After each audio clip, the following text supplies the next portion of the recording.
Anak sa labas si Alejandro ng kanyang ina sa unang asawa. Matagal na siyang nangihingi ng atensyon kay Doña Susan. Pero dahil may sarili na nga itong pamilya, hindi naman siya napapansin. Kaya naman gumawa siya ng paraan para lamang mapansin ng sariling ina. Nag-apply siya bilang hardinero, pero hindi magiging madali ang kanyang buhay doon. Pahihirapan siya ng kanyang kapatid na sina Abando at Milana. Nang maging kalbaryo ang kanyang buhay doon, naisipan niya na lang na tapusin ang kanyang sarili. Nagpakalunod siya sa dagat. Pero sa kasamaang palad, hindi siya namatay. Paggising niya ay nasa loob na siya ng isang kuweba. Nakita niya matandang albularyo na si Mang Ismael. Ito ang tutulong sa kanya para makuha ang mutya ng Siyokoy. Sa kanyang pangalawang buhay, isang tungkulin naman ang kanyang ipapasan. At ang tungkulin na ito ay kailangan niyang iligtas ang kanyang ina mismo laban sa mga aswang. Dahil ang kanyang ina ay ang dating kasintahan ng pinuno ng mga aswang. Ang tanong, ililigtas niya kaya ang kanyang ina? Mangibabaw kaya ang pagiging anak niya? O mas mangingibabaw ang sama ng loob niya sa matandang babae? Ang mga kasagutan ay malalaman sa pagpapatuloy ng bagong kwento dito lang sa nag-iisang tambayan, ang mga kwento ni Ka Banong.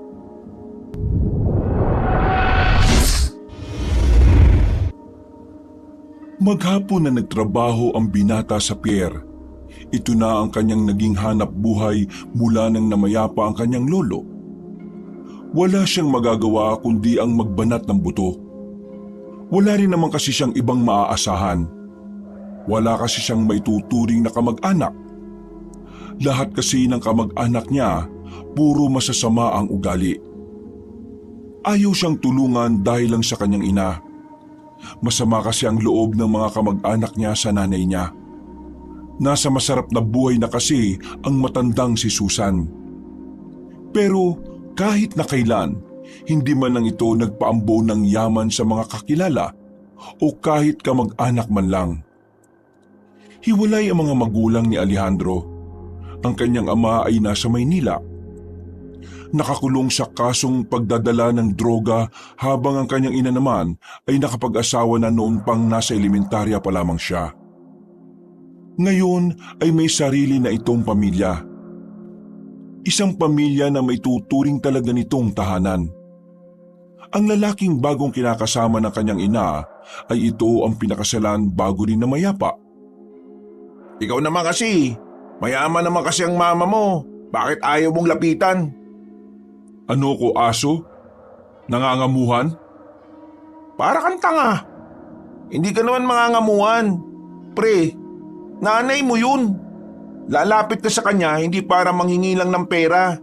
Lalapit ka sa kanya kasi kailangan mo ng tulong. At kahit na malaki ka na at nasa tamang edad ka naman na para makapagdesisyon, kailangan mo pa din ang gabay ng isang ina. Kasi kahit kailan di ba hindi mo naman naranasan yun sa kanya? Alam mo, sa totoo lang, wala na rin kasi naman akong pakialam sa kanya. Kung masaya na siya sa buhay niya, di sige. Ayaw ko na lang pilitin ang sarili ko sa kanya. Pero pre, minsan may iisip mo rin kung ano ang pakiramdam ng may ina. Buti ka pa nga boy pang mama mo mama ko, wala na. Pero minsan nga naisip ko rin, paano kung magpakita nga kaya ako sa kanya at ipamukha ko na sa kanya na eto na ako, kinaya kong wala siya. Pre, kung yan ang motibo mo sa pagkikita nyo, ikaw din ang talo dyan. Kasi mas sasama lang ang loob mo. Kasi, alam mo kung bakit? Wala na rin namang magbabago Mas maaalala mo lang kung ano yung mga pagkukulang niya. Alam mo, ganito na lang Sa susunod na araw, sumama ka sa akin. Oh, ano na naman yan? May pag-a-applyan akong trabaho. Sa isang asyenda pre. Sa loob ng mansyon. Bilang hardinero. Malaki raw ang sahod dito Magpapalakad ako sa chewing ko. Driver ang chewing ko ron Hindi ba illegal yan? Paano magiging illegal? matinong tao naman ang chewing ko eh. Si Tio Fidel, yun yung tinutukoy ko. Para ang sira talaga oh. Ah, kala ko kasi si Mang Alfredo tinutukoy mo eh. Lutang ka na naman eh. Tapusin na nga lang natin tong mga ginagawa natin. Mabilis nilang pinasa ng mga sako-sakong bigas. Kasama na rin doon ng mga dilata. Pagkatapos, pinagtuunan naman nila ng pansin ng mga nakabanyerang mga malalaking isda. Doon sila mas nahirapan dahil bukod sa madulas at basa, masyadong mabigat. Pero sanay naman na si Alejandro sa ganoong trabaho. Kahit naman baguhan siya sa pier, matagal na rin naman niyang ginagawa ang pagbubuhat. Makalipas lang ang ilang oras, sumapit na rin ang 5:00 ng hapon. Oras na para tapusin ang kanilang trabaho. Pumila sila para kunin ang sahod. Sapat lang ang kinita ng binata. Pero pinagtisan na lamang niya yon dahil wala naman silang ibang choice. Mukhang kailangan na talaga natin maghanap ng trabaho, no? Oo, balasupas boss natin eh. Biruin mo si Mang Taning. Ang tagal na nagtatrabaho ni Mang Taning sa kanya pero hindi man lang lumalaki yung sahod. Sira ulo talaga eh, no?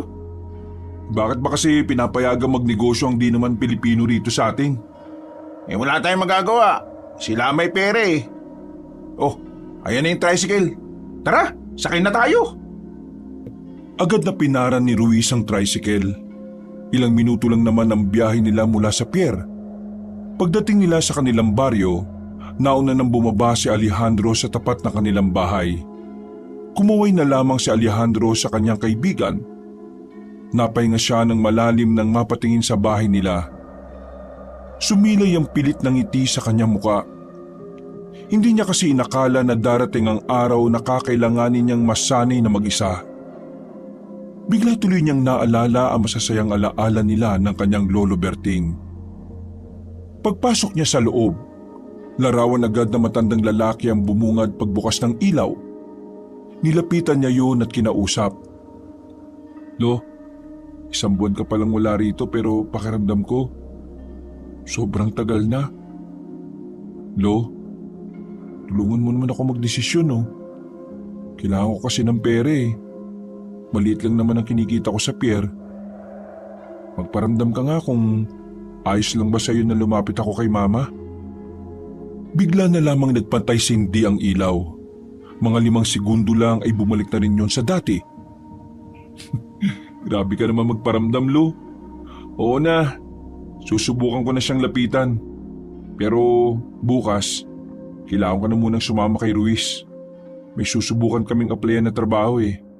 Mas malaki raw ang sahod doon. Napangiti na lamang si Alejandro sa kanyang lolo. Pagkatapos makapaglinis ng katawan, ay kumain na rin siya.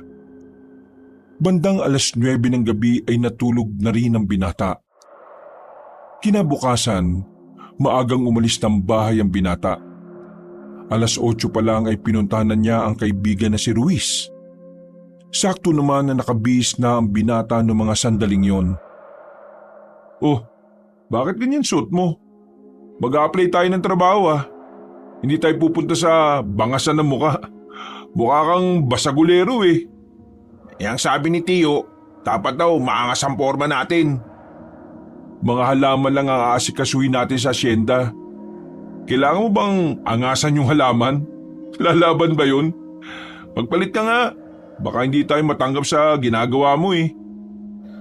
Matapos makapagpalit ay umalis na rin sila. Sakay ng tricycle, bumiyahe sila ng halos 1 oras. Hindi naman yun sobrang layo. Sadyang maputik at malubak lang talaga ang iba nilang dinaanan. Sunod-sunod kasi ang ulan noong mga nakaraang araw. Nakikita mo ba yung malaking gate na yon? Yun na yung bungad ng asyenda. Ang sabi ng tiyo ko, kapag nakapasok ka dyan, maglalakad ka pa ng ilang minuto bago mo tuluyang marating yung mansyon. Grabe, ganun kalaki? Oo, ganun nga kalaki. Tara na, papakita lang natin ang ID ni Tiyo. Paglapit nila roon ay wala naman silang gaanong naging problema. Pinakita nila ang ID ng Chuy ni Ruiz at agad din naman silang pinapasok.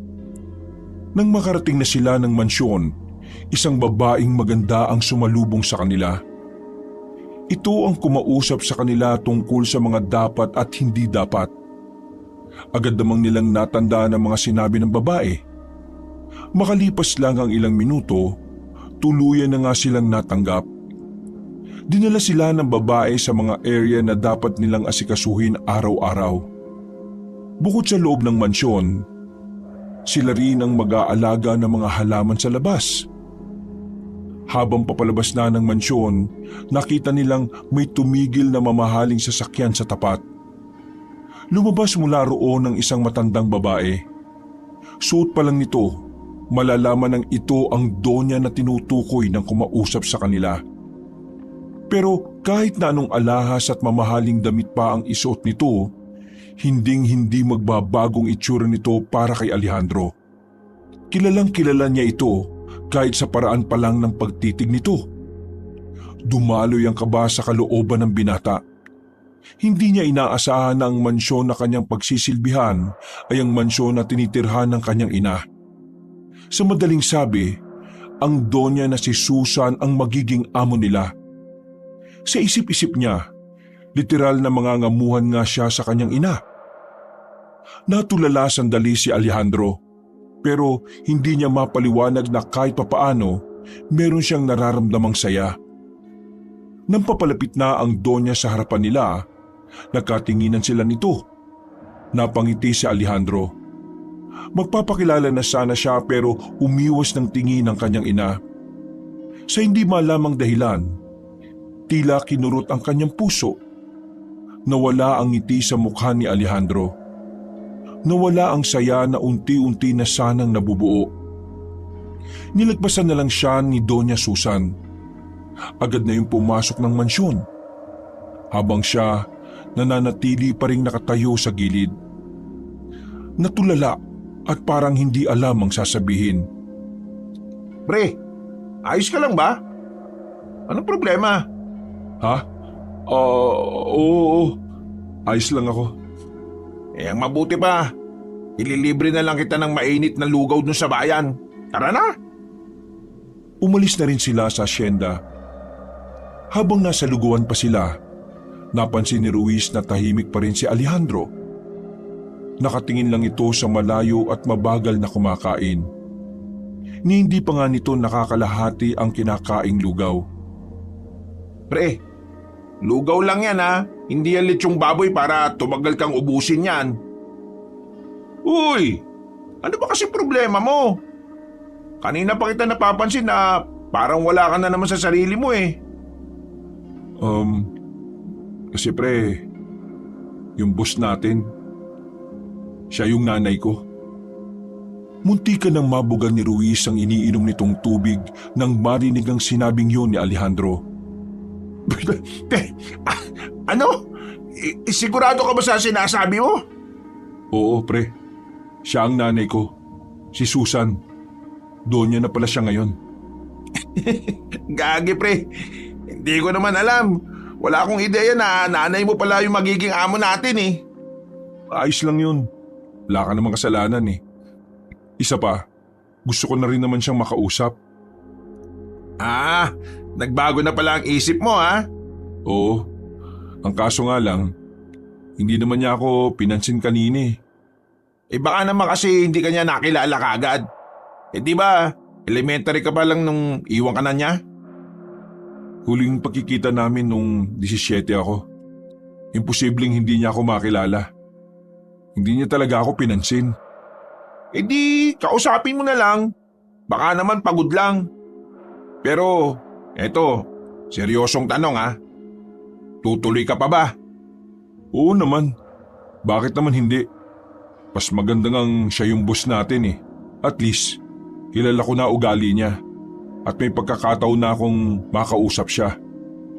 Pero, aminado ko ha. Masakit yung kanina. Hindi niya ako pinansin. Pero baka nga pagod lang. Bukas naman magsisimula na tayo. Kapag nakita ko siya sa mansyon, lalapitan ko siya kaagad. Yan! Yan ang gusto ko sa tropa ko. Positibo ang pananaw. O sige na, ubusin mo na yan lugaw. Kasing lamig na ng nguso ng aso yan eh. Natawa na lamang si Alejandro ng mga sandaling yon. Pagkatapos nilang kumain ay umuwi na rin naman kaagad sila. Nang nasa bahay na siya, hindi niya maiwasang hindi isipin ng kanyang ina. Kinuha niya pa nga ang mga larawan na naitago ng kanyang lolo. Napangiti siya nang mapagtantong tila walang nagbago sa mukha ng matandang babae. Maghapon na natulog si Alejandro sa kanilang bahay. Ngayon niya lang kasi naramdaman ang bigat ng inalisan niyang trabaho sa pier. Nagising lamang si Alejandro dahil sa isang masamang panaginip. Ayon sa panaginip niya, nakita niyang umiiyak ang kanyang ina at maraming dugo sa paligid. Hindi niya alam kung anong ibig sabihin ng panaginip na yun. Pero dahil hindi naman siya masyadong nagpapaniwala sa mga ganoong klase ng pangitain, hindi na lamang niya ito pinagtuunan ng pansin. Oh, kanina ka pa dyan? Nagtatakang inabutan ni Alejandro si Ruiz sa bakuran nila. Nagluluto na ito ng pagkain. Oo, tulog ka kasi kaya eto, nagsimula na ako. Yan na ba yung niluluto mo? Bakit di ka doon nagluto sa bahay ninyo? Ay nako, pag doon ako nagluto, baka naubos ka agad ito. Isa pa, binili ko naman ito para sa atin eh. Sobrang bait mo yata sa akin ngayon ha. Hoy Ruiz, maamin ka nga sa akin. May gusto ka ba sa akin ha? Ew! Kadiri ka! Kilabutan nga sa sinasabi mo. Bumabawi lang ako sa'yo, no? Pakiramdam mo kasi kasalanan ko kung bakit nangyari yung kanina. Sus, para ka namang siraulo. Ayos lang naman sa akin yun, no? Ikaw na nga nagsabi, di ba? Baka pagod lang siya. Eh basta, kapag naluto na to, sabay na tayong kumain. Ay nako, the best ka talaga kahit na kailan. Utang nga. Utot mo, utang! Tulungan mo na lang ako rito. Magsiba ka ng panggatong. Parang tunay na magkapatid na ang turingan ng dalawa sa isa't isa. Mga bata pa lamang kasi sila, palagi na silang magkasama. Noong pa man ay magkasanggang dikit na ang dalawa. Minsan nga, nasabi ni Ruiz kay Alejandro na mas masaya pa siyang kasama si Alejandro kaysa sa mga kapatid nito. Masasabi ni Alejandro na bukod sa kanyang lolo na namayapa na, si Ruiz ang pinaka-pinagkakatiwalaan niya. Alam niya kasing kahit na kailan, hindi siya nito iiwanan. Kinabukasan, bumiyahe na rin sila patungo sa mansyon. Nang makarating sila roon, dumiretso na agad sila sa hardin para magtabas ng mga ligaw na damo. Pre, napaisip lang ako no, bakit kaya umalis yung dating hardinero nila? May ginawa kaya sila masama? Uy, baka marinig ka dyan. Tsaka, di na natin problema yun, no? Ang malaga, tayo na ang narito. May trabaho at magkakapera. Wala lang. Napatanong lang naman ako. Mabuti pa, magsimula na tayo. Ikaw doon, ako naman dito. Kukunin na sana ni Ruiz ang malaking gunting nang biglang may dumating. Isang magandang babae na sa tingin nila anak ni Doña Susan. Parang mas matanda lang sila rito ng ilang taon. Magandang hapon po, Miss Milana. Kami po pala yung mga... The new gardener. Duh. Opo. Ganun na nga po. May paglilingkod po ba kami sa inyo at nandito kayo? I just want to check if trustworthy kayo. You know, karamihan sa mga mahihirap na gaya ninyo, mga malilikot ang kamay, mga oportunista. Mawalang galang na ma'am ha, pero hindi naman po kami ganun. Naiintindihan namin kung may karanasan kayo sa mga kagaya nila. Pero nakakasiguro po kami na hindi po namin gagawin ang tulad ng ginawa nila. Sino ka para kontrahin ang sinasabi ko? Are you aware na ang mga mahihirap kapag nagigipit ay nakakaisip na masasamang gawain? Mukhang sa mayayaman po yata yan nababagay na isipin eh. Di po ba ang mga mayayaman nagiging masama ng dahil lang sa pera? Uy, pre, Ano ka ba? Tumigil ka na nga. So anong ibig mong sabihin ngayon? Na masasama kaming tao dito? Kung yun ang iniisip mo, pues, lumayas ka na. Hindi naman po ganun ang sinasabi ko. I'm just paliwanag na example. Oo, tama. Nagbibigay lang ako ng halimbawa. Kayo naman po kasi ma'am eh. Huwag niyo po munang husgahan ng mga taong hindi niyo naman po kilala. Masama po kasi yun. How dare you talk to me like that? Do you know me? I am the one and only daughter of Doña Susan. Opo, alam ko naman po yun. Naiintindihan ko po na spoiled talaga ang mga anak na babaeng bunso. Ma'am, pasensya na po kayo ha. Itong kaibigan ko po kasi nahamugan ng utak eh. Kaya ganyan ang tapos ng dila. Sige po, magtatrabaho na lang po muna kami ma'am. Pasensya na po.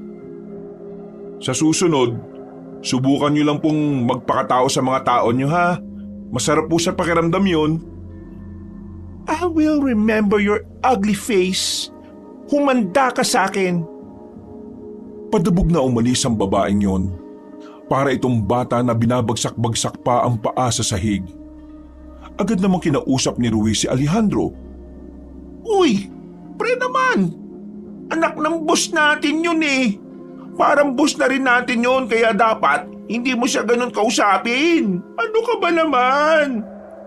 Wala namang mali sa sinabi ko ah. Oo nga, wala nga. Pero alam mo kung ano yung mali? Yung mismong ginawa mo. Pre naman, hinayaan mo na lang sana eh. Hindi pa nga tayo nakakapagsimula, baka matanggal na kagad tayo. Pre naman oh, anak ng boss natin yun na mama mo eh. Kapatid mo na rin yun sa ibang sabi. Kaya nga dapat nadidisiplina siya eh. Bilang kuya niya, di ako natutuwa na ganun niya kausapin ng mga tao rito. Maling-mali eh. May lugar para sa mga pinaglalaban mo, pre. At hindi yun dito. Wala tayong kakayahang pumalag eh. Nandito tayo para mabuhay. Hindi para makipagtagisan ng pride sa mga taong alam naman natin na una pa lang, di na natin maaabot. Ano ka ba naman? O sige na, pasensya na. Naiinis lang talaga ako eh. Hindi ako sanay na minamalit ang mga mayayamang tao. Di rin naman ako sanay eh. Ang lagi mo na lang sanang isipin, kailangan mo ng pera. Pera! Pera! Kahit apakan na yung dangal ko? Ano bang mas malaga sa'yo? Dangal mo o ang makasalba ka sa hirap ng buhay natin? Ay nako, magtrabaho na nga lang tayo. Napapailing na lamang si Ruiz ng mga sandaling yon. Sinimulan na lamang nila ang paglilinis at pagtataba sa hardin. Noong mga sandaling yon, biglang napagtanto ni Alejandro na isang malaking pagkakamali nga ang ginawa niya. Nakaramdam na siya ng kaba. Na baka kapag nagsumbong yon kay Doña Susan, sa halip na mapabuti ang relasyon nilang mag-ina, baka kamuhian pa siya nito. Makalipas ang ilang oras, tinawag na sila ng kasambahay para kumain ng tanghalian.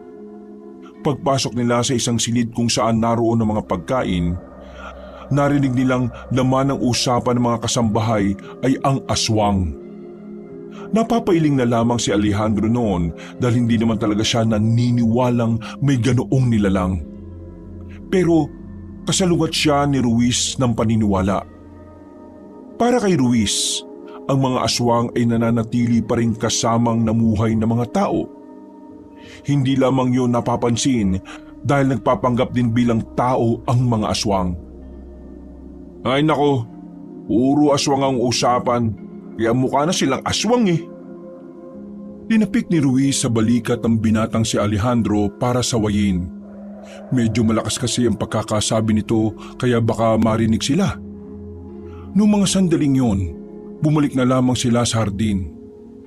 Napapakamot na lang sa ulo ang binatang si Ruiz dahil sa pinagsasabi ni Alejandro. Pre, hindi mo ba kayang mag-ingat? Kanina, yung kapatid mo. Ngayon, yung mga kasambahay. Pre, kung ayaw mo sa trabahong ito, iwan mo na lang ako. Ako kasi kailangan ko ng pera eh. Napapaya pa ako. nang dahil sa mga ginagawa mo. Nakakaya kay Tiyo. Pasensya na. Galit ka na ba sa akin? Umayos ka kasi. Tara na, tapusin na natin to. Ginapas na lamang nila ang ilang damo na nakikita nila sa gilid-gilid. Mabilis namang magtrabaho ang dalawa. Kaya bagong 4:00 ng hapon ay natapos na nila ang kanilang gawain. Kung tutusin, wala na silang dapat gagawin doon. Pero dahil inutusan pa sila ng dalagang si Milana, ang bunsong anak ni Doña Susan, wala silang nagawa kundi ang sundin na lamang ang utos nito. Tumungo sila sa kabilang hardin na dapat ay kinabukasan pa nila gagalawin. Inalis din nila ang mga damo roon. Sa parting yun ng hardin, medyo nakakaramdam ng pagkailang ang dalawa. Kahit kasi hapon pa lang, madilim na roon. Talagang kasing napabayaan na. Maraming mga puno ang tumatakip na sa mismong lugar. Parang maliit na kagubatan. Pre, tingnan mo oh. Ganito yung mga lugar na pinagtataguan ng mga aswang eh. Paano ka naman nakakasigurado sa sinasabi mo? Alam kong hindi ka naniniwala pero eto kukwento ko na rin sa'yo. Sige lang, kwento mo lang. Naalala mo nung 1 taon ako nawala sa atin. Doon ako tumira sa lola ko. May mga nakakalaro ko mga bata doon. Mga siraulo din. Masiraulo pa sa atin. Napasama ako sa kanila. Pupunta kaming gubat. Tapos may nakita kaming ganito. As in, parang ganito itsura. Maraming puno. Tapos mga damo-damo. Laro kami ng laro doon. Tapos nung malapit ng gumabi, may nakita kaming matandang babae ron, pre. Malapad na pakpak. Tapos nung naramdaman namin na lilipad siya palapit sa amin, hindi na kami nagsayang ng oras. Umalis na kaagad kami. Naihi pa nga yung kalaro ko nun sa short eh. Hoy, paano mo naman masasabing aswang yun, Aber? Taong may pakpak? Anong tawag mo sa ganun? Ewan ko. Bakit ako tinatanong mo? Aswang nga yun! Di dyan sa mga punong yan, meron din. Hindi naman porke maraming puno may aswang na. Hindi naman mga ibon na mga aswang na kung saan-saan lang makikita. Marunong din silang lumugar. Di ka naman kasi naniniwala kaya pinagtatawanan mo lang naman ako, di ba? Naniniwala naman ako sa kwento. Basta ikaw magkwento, alam kong totoo yan. Di naniniwala ka na may aswang. Siguro. Maniniwala ka rin ba kapag ikaw na mismo nakakita? Napapailing na lamang at natatawa si Ruiz. Itinigil na rin nila ang pag-uusap ng ganoon at saka sinimulan na rin ang kanilang gagawin. Dahil di hamak na mas malaki ang hardin na yon kumpara sa nauna, inabot na sila ng kinagabihan doon. Hindi na nga rin nila namalayan na unti-unti na pala silang napapalayo sa mansyon. Nakalabas na sila ng hardin nang hindi nila namamalayan. Basta't sinundan lamang nila ang daan. Bumalik na kaya tayo ng mansyon? Malayo na to oh. Nakalabas na yata tayo.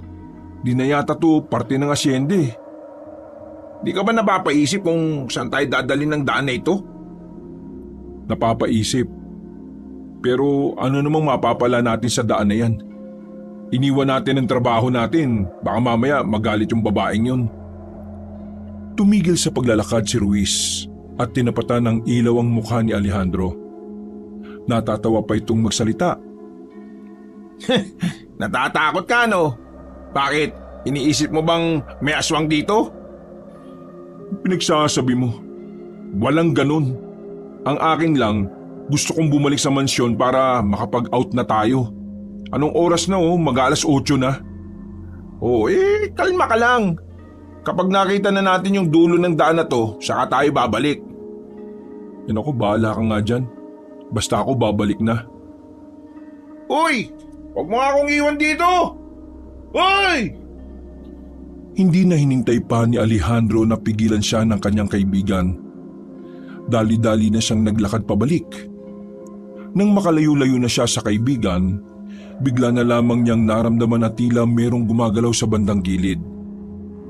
Napatigil sa paglalakad ang binata at napadako ang tingin doon. Sinuyod niya ng tingin ng paligid. Tinutukan niya pa ng ilaw, pero wala naman siyang nakitang ibang naroon.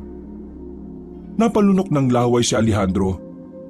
Kahit nasabi niyang hindi naman siya naniniwala sa aswang, yun ang unang pumapasok sa utak niya. Marahil dahil yun sa mga kwento ng kanyang kaibigang si Ruiz. Sino yan? Bumuntong hininga ang binata. Walang tumugon. Ang naririnig niya lang ay ang mga nadudurog na tuyong dahon na tila natatapakan. Marahang dinampot ng binata ang bato sa gilid. Handang-handa na siyang batuhin ang parting yun. Pero bigla na lamang dumating ang binatang si Ruiz. Para naman tong timang eh. Bakit mo ako iniwan? Kailangan na nating umalis dito. Natatakot ka lang siguro, no? May narinig akong gumagalaw. Diyan, kanina. Ha? Ano ka mo? Pakinggan mo ng maigi. Sige, bilis. Nanahimik ang dalawa. Mga ilang sandali lang, narinig na rin ni Ruiz ang mahihinang tunog. May kaluskos na sa pagkakataong ito. Maya-maya pa, biglang inagaw ni Ruiz ang bato na hawak-hawak ni Alejandro. Pinukol ni Ruiz ang bato sa halamanan. Narinig nilang tila mayroong umaray doon. Wala na silang sinayang na pagkakataon. Agad na silang umalis. Hingal na hingal sila nang makabalik na sila sa hardin. Pareho silang kinikilabutan. Si Alejandro, na hindi naman naniniwala sa aswang, ay halos himatay na sa kaba. Napaupo na lamang sila sa gilid. Pre, tingin mo ano yon? Bakit ba ako lagi tinatanong mo? Para kang timang no? Ikaw unang nakarinig, di ba? Ewan ko. Wala akong alam. Tingin ko talaga aswang yun eh. May aswang dito malapit sa asyenda. Malapit dito sa mansyon. Kaya ba ganyan na lamang ang usapan nila? Siguro. Gusto mo, tanungin ko yung mga kasambay eh. Wag na. Bago pa lang naman kasi tayo rito. Baka mamaya isipin pa ng boss natin mga siraulo tayo. Tsaka, di ba nga, mas gusto kong ito ng atensyon ko kung paano ko makakausap si mama. Ay, oo nga pala. Ay sige, isang tabi na muna natin itong mga nararanasan natin. Bukas na lang natin tapusin ang lahat ng nandito. Noong mga sandaling yon, hindi pa rin umuwi si Alejandro. Kumuha pa siya ng tamang pagkakataon para makausap ang kanyang ina. Nakita niya kasing naghahapunan pa ang mga yon sa loob. Kaya nakatanong siya sa bintana. Nakakaramdam siya ng inggit. Mukha kasing masaya si Doña Susan habang kausap niya ang kanyang anak. Hindi maiwasan ni Alejandro na makaramdam ng sakit. Pinangarap niya kasi na sana maranasan niya ring makaramdam ng merong ina. Pre, kung hintay mo na lang kaya siyang lumabas, nasasaktan ka lang dyan eh. Hindi, ayos lang naman ako. Masaya akong makita na masaya ang nanay ko.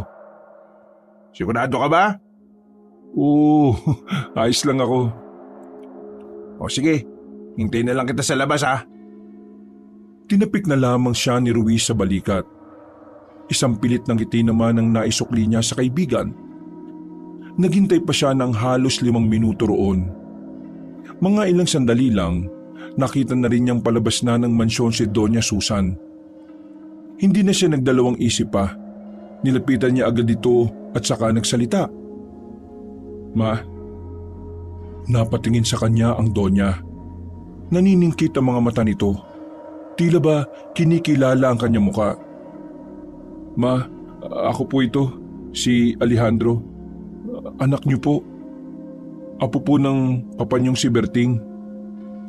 Walang pagbabago sa mukha ni Doña Susan nang marinig yon. Nawala ang ngiti ni Alejandro nang mapagtantong tila walang pakialam ang kanyang ina. Nanlamig ang kanyang palad. Hindi niya alam kung lungkot o galit ba ang nararamdaman niya. Mama, hindi niyo po ba ako nakikilala? Ako ito, si Ali. Nakikilala kita. Mabuti naman at nakikilala niyo ako. Akala ko, Pero ano naman? ano po? Ano naman ngayon kung anak kita? Hindi ho ba kayo masaya na nandito ko at nakita tayong dalawa? Paano ako magiging masaya kung nakikita ko sa iyo ang pangit na nakaraan ko? Hindi ba sinabi sa iyo ng papa mo na naging anak ka lang namin dahil pinagsamantalahan niya ako? Ano po? Naku, hindi ko po alam ang sinasabi niyo. Hindi mo alam? Pwes, ngayon alam mo na. Anak kita sa pagkakasala. At kahit na kailan, hindi kita kikilalaning anak dahil nabuo ka ng walang pagmamahal. Kaya kung gusto mong makapagtrabaho dito, huwag mo kong tawaging nanay o mama. Hindi kita anak. Hinahayaan lang kita rito dahil nakiusap sa akin ng isa sa mga tao ko na kaibigan ka ng pamangkin niya. Mama, hindi ko maintindihan. Kasi wala naman sinabi sa akin si Lolo na ganun eh. Malamang hindi niya sasabihin. Kasi kung sinabi niya noon, malamang magagalit ka sa akin. Well, salamat sa tatay ko kasi kahit na papano, mahalaga sa kanya ang image ko. Ngayon, masaya na ako sa buhay ko. Kaya wag mo nang sirain.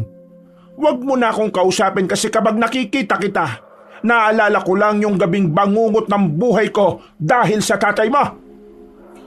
Hindi na nakapagsalita pa ang binatang si Alejandro. Noong mga sandaling yon, natulala na lamang siya sa lahat ng kanyang narinig. Nang umalis na ang matandang babae, dito na naramdaman ni Alejandro ang pagtulo ng kanyang luha. Nang malaya na lamang niya na nasa gilid na niya si Ruiz. Nakaakbay na ito sa kanya at niyaya na siyang umalis. Hindi ko alam kung anong sasabihin ko, pre. Pero wala tayong magagawa eh. Isipin mo na lang, kahit na papaano nakita mo ang nanay mo. Kung ayaw niya sa'yo di sige. Magsikap ka na lang. Patunayan mo sa kanya na kaya mo ring umunlad kahit walang tulong niya. Hindi naman yan ang iniisip ko, pre. Hindi ko matanggap ang sinabi niya na anak lang ako sa pagkakasala. Buong buhay ko hindi ko naman alam yun eh. Kung alam ko lang di sana, hindi na ako nangulit. Pinagsusuntok ni Alejandro ang pader na hinintuan nila. Inawat na lamang ito ni Ruiz. Uy, ano ka ba? Huwag mo nang gawin yan. Gusto ko masaktan, pre. Gusto kong masaktan para makalimutan ko itong nararamdaman ko. Wala rin namang mangyayari kung sasaktan mo sarili mo. Habang sinisira mo sarili mo, ikaw rin na magiging diado. Pagbutihan mo na lang, pre. Nandito naman ako para tulungan ka eh. Hindi na umimik pa ang binata. Nagpatuloy na lamang ito sa paglalakad. Kalaunan, nakasakay na rin sila ng tricycle. Nang makauwi na siya sa bahay nila, balisa ang utak ni Alejandro. Nabura na ang iba niyang iniisip. Kahit ang tungkol sa mga aswang, napalitan na lang ito ng lahat ng tungkol sa kanyang ina. At tungkol sa pagiging anak niya sa pagkakasala. Hindi siya makatulog. Kahit anong gawin niya, paulit-ulit niyang naaalala ang masasakit na salita na sinabi sa kanya ni Doña Susan. Dakong 3:00 na madaling araw, lumabas siya ng bahay. Bumiyahe papuntang pier. Pagdating niya roon, sumakay siya sa papaalis na bangka.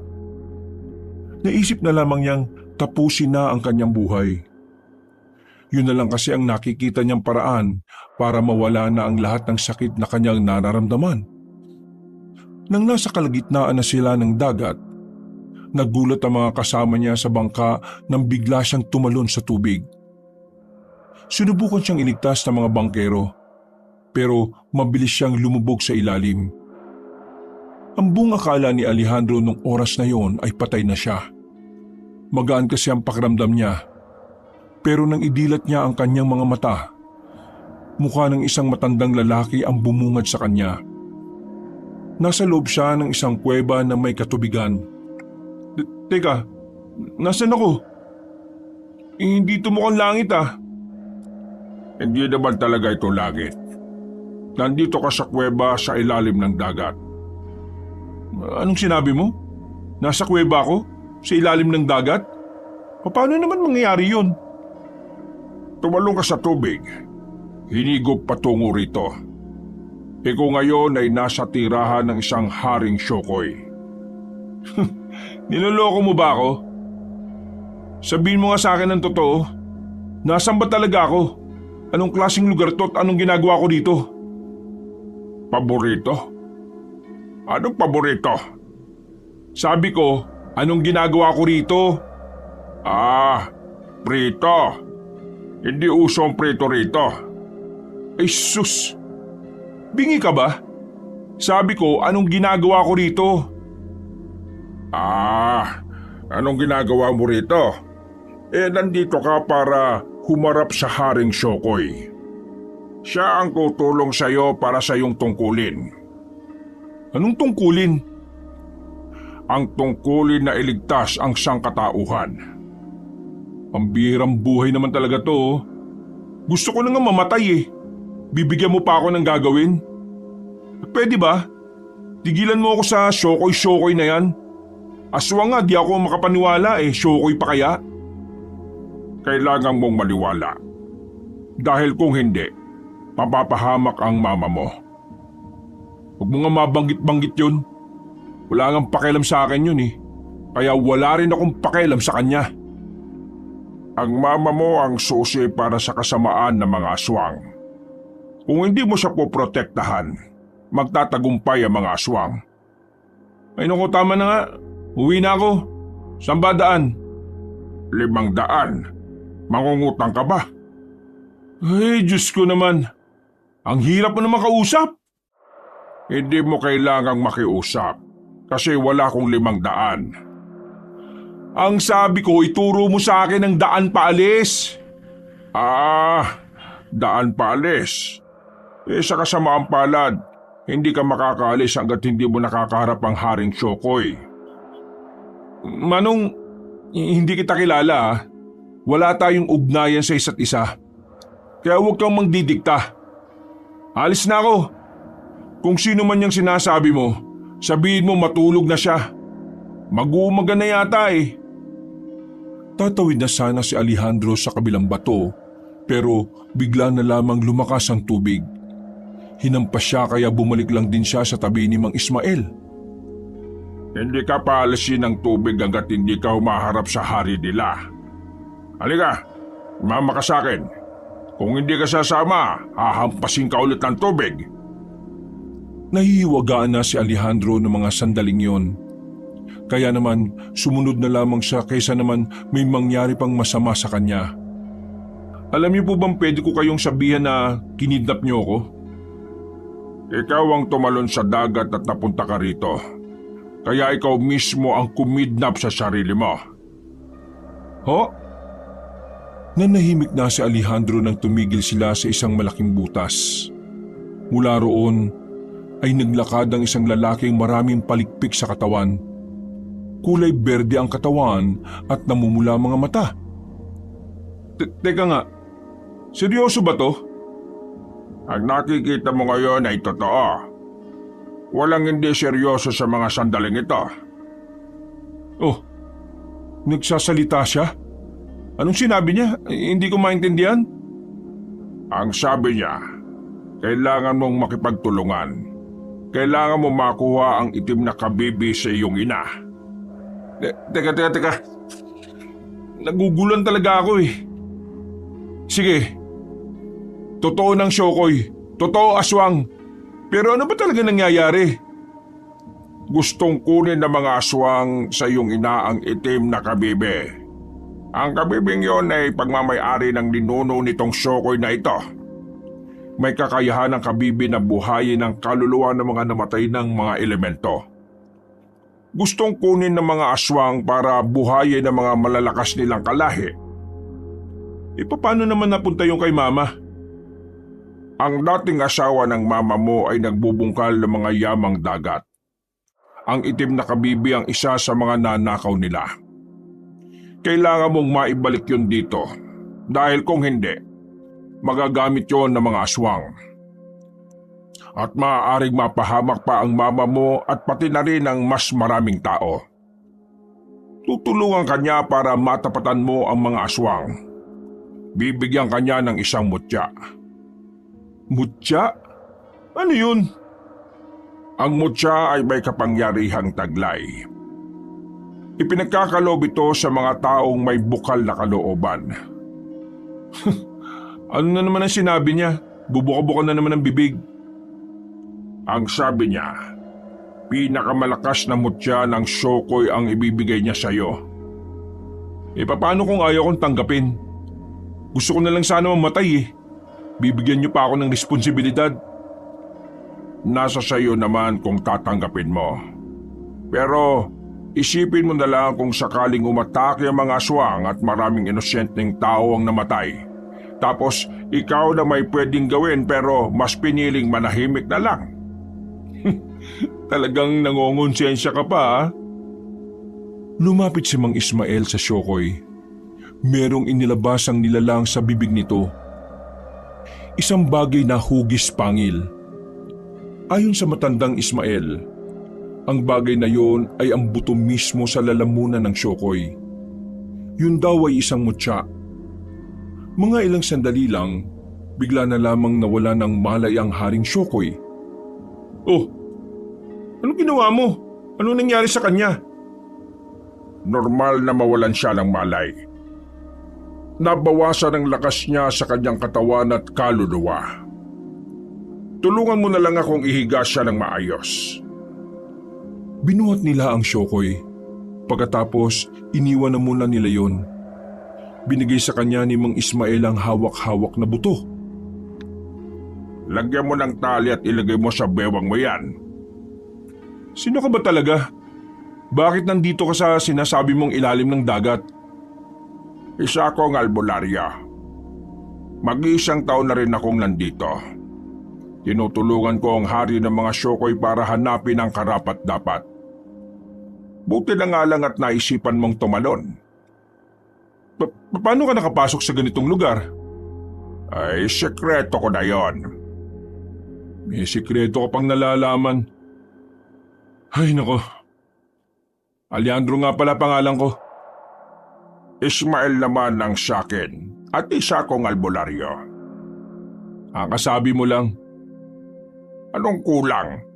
Ha? Ang sabi mo kulang. Wala akong sinabi ah. Sinambit ang alin? Ang sabi ko sinabi.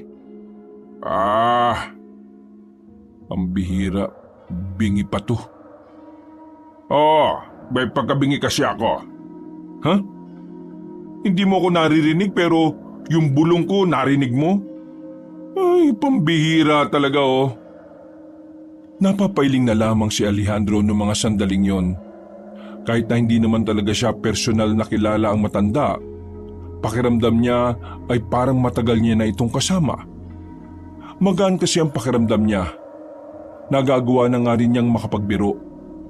Bago sila makaalis ng lugar na yon, biglang nawalan din ng malay si Alejandro. Nang magising siya, ay nasa dalampasigan na siya.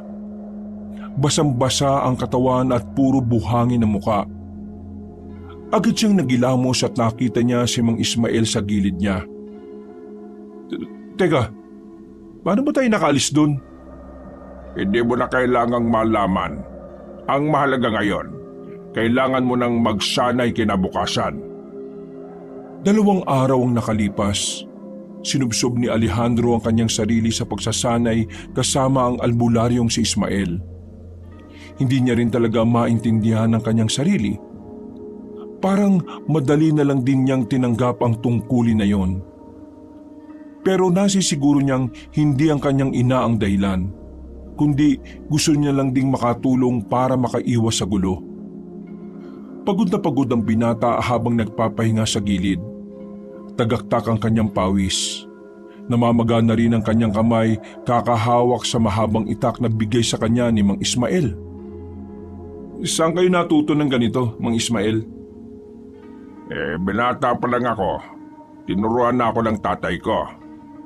Ang sabi niya kasi noon, baka raw puntahan kami sa bahay ng kaaway niya. Pero alam mo kung anong nakakatawa? Mga aswang ang pumunta sa bahay. Kaya yung tinuro niya sa akin, nagamit ko. Ayun, nakaligtas kaming magpamilya. Napag-alaman naming nagkamali lang pala ng bahay ang mga aswang. Sa kabila dapat. Pero mula nun, naging interesado na ako sa mga aswang. Ayos din pala kwento nyo no?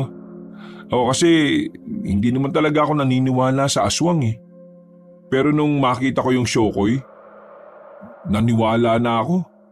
Kasi kung Shokoy nga totoo, malamang aswang din. Iho, naituro ko na ang lahat ng dapat mong malaman. Ikaw na ang bahala kung paano mo ito magagamit. Kailangan ko na pong bumalik sa mansyon? Kailangan. Kailangan mong protektahan ang nanay mo. Alam kong masama ang loob mo sa kanya.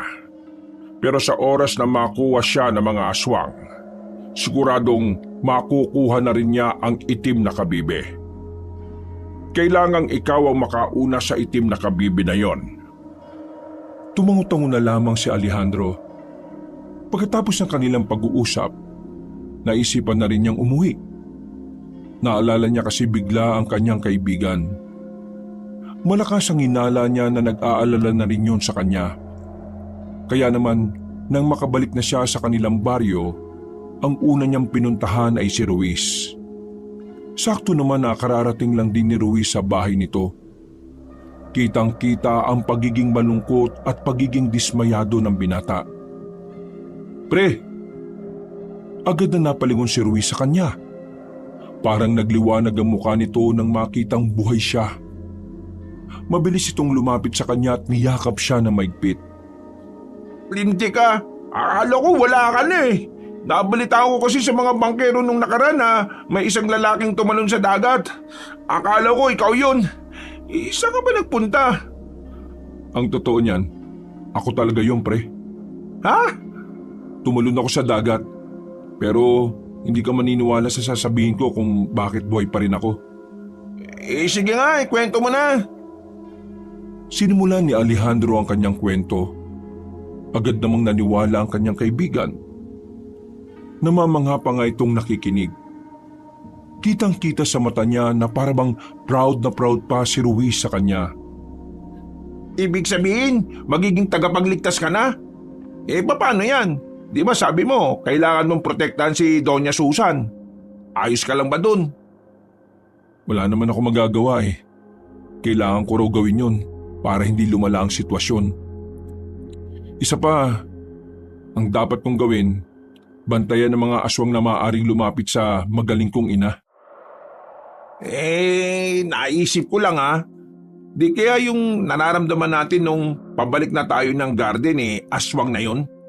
Baka nagsisimula na silang magmanman sa mama mo? Pwede. Malaki ang tsansa na aswang nga yun.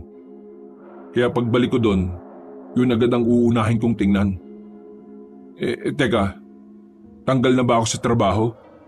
Hindi naman. Sinabi ko kasi, nagpatuli ka. Hindi kasi sila naniniwala na may sakit ka Ay, sira ulo. Bakit mo naman sinabi yun? Hindi, biro lang. Sinabi ko nga may sakit ka. Ayun, naniwala. Kaya bukas, pwede ka nang makabalik. Kaso, may problema pre. Oh, anong problema? Yung panganay na anak ng mama mo, hinahanap ka. Mukhang bad trip sa'yo. Ikaw kasi, sinagot-sagot mo pa kasi si Ma'am Milana Napapailing na lamang si Alejandro ng mga sandaling yon. Kinabukasan, agad na pumasok sa trabaho ang dalawa. Pero pagdating pa lang nila sa hardin, sinalubong na agad sila ng lalaking si Abando. Hinawakan nito si Alejandro sa kwelyo at dinikit sa pader. Huwag kang mag-aangas sa kapatid ko Hardinero ka lang. Naintindihan mo ako? Oo. Anong oo? Oo, naintindihan kita. Bakit ganyan ka makatingin? Papalik ka ba ha? Ganito lang talaga ako makatingin, sir. Lalong napikon ng lalaking si Abando. Hindi na ito nakatiis. Sinuntok nito si Alejandro sa mukha. Pero sa kasamaang palad, si Abando pa ang nasaktan. Tumigas kasi ang mukha ni Alejandro. Bagay na ipinagtataka ni Abando. Kayong nanuntok sir ha, hindi po ako. Wala akong kasalanan kung bakit ka nasaktan. Pinigilan na lamang ni Ruiz ang sarili na hindi matawa. Habang si Abando, tila uusok na sa galit. Totoo nga. Totoo nga sinabi ni Milana. Matigas ang mukha mo. Bakit po? Baka naman po malambot lang ang kamao mo. Ano sinabi mo? Minamalit mo ba ako? Depende sa pagkakaunawa mo. Ba't tarantado kang hampas lupa ka? Dinampot ni Abando ang 2x2 sa gilid.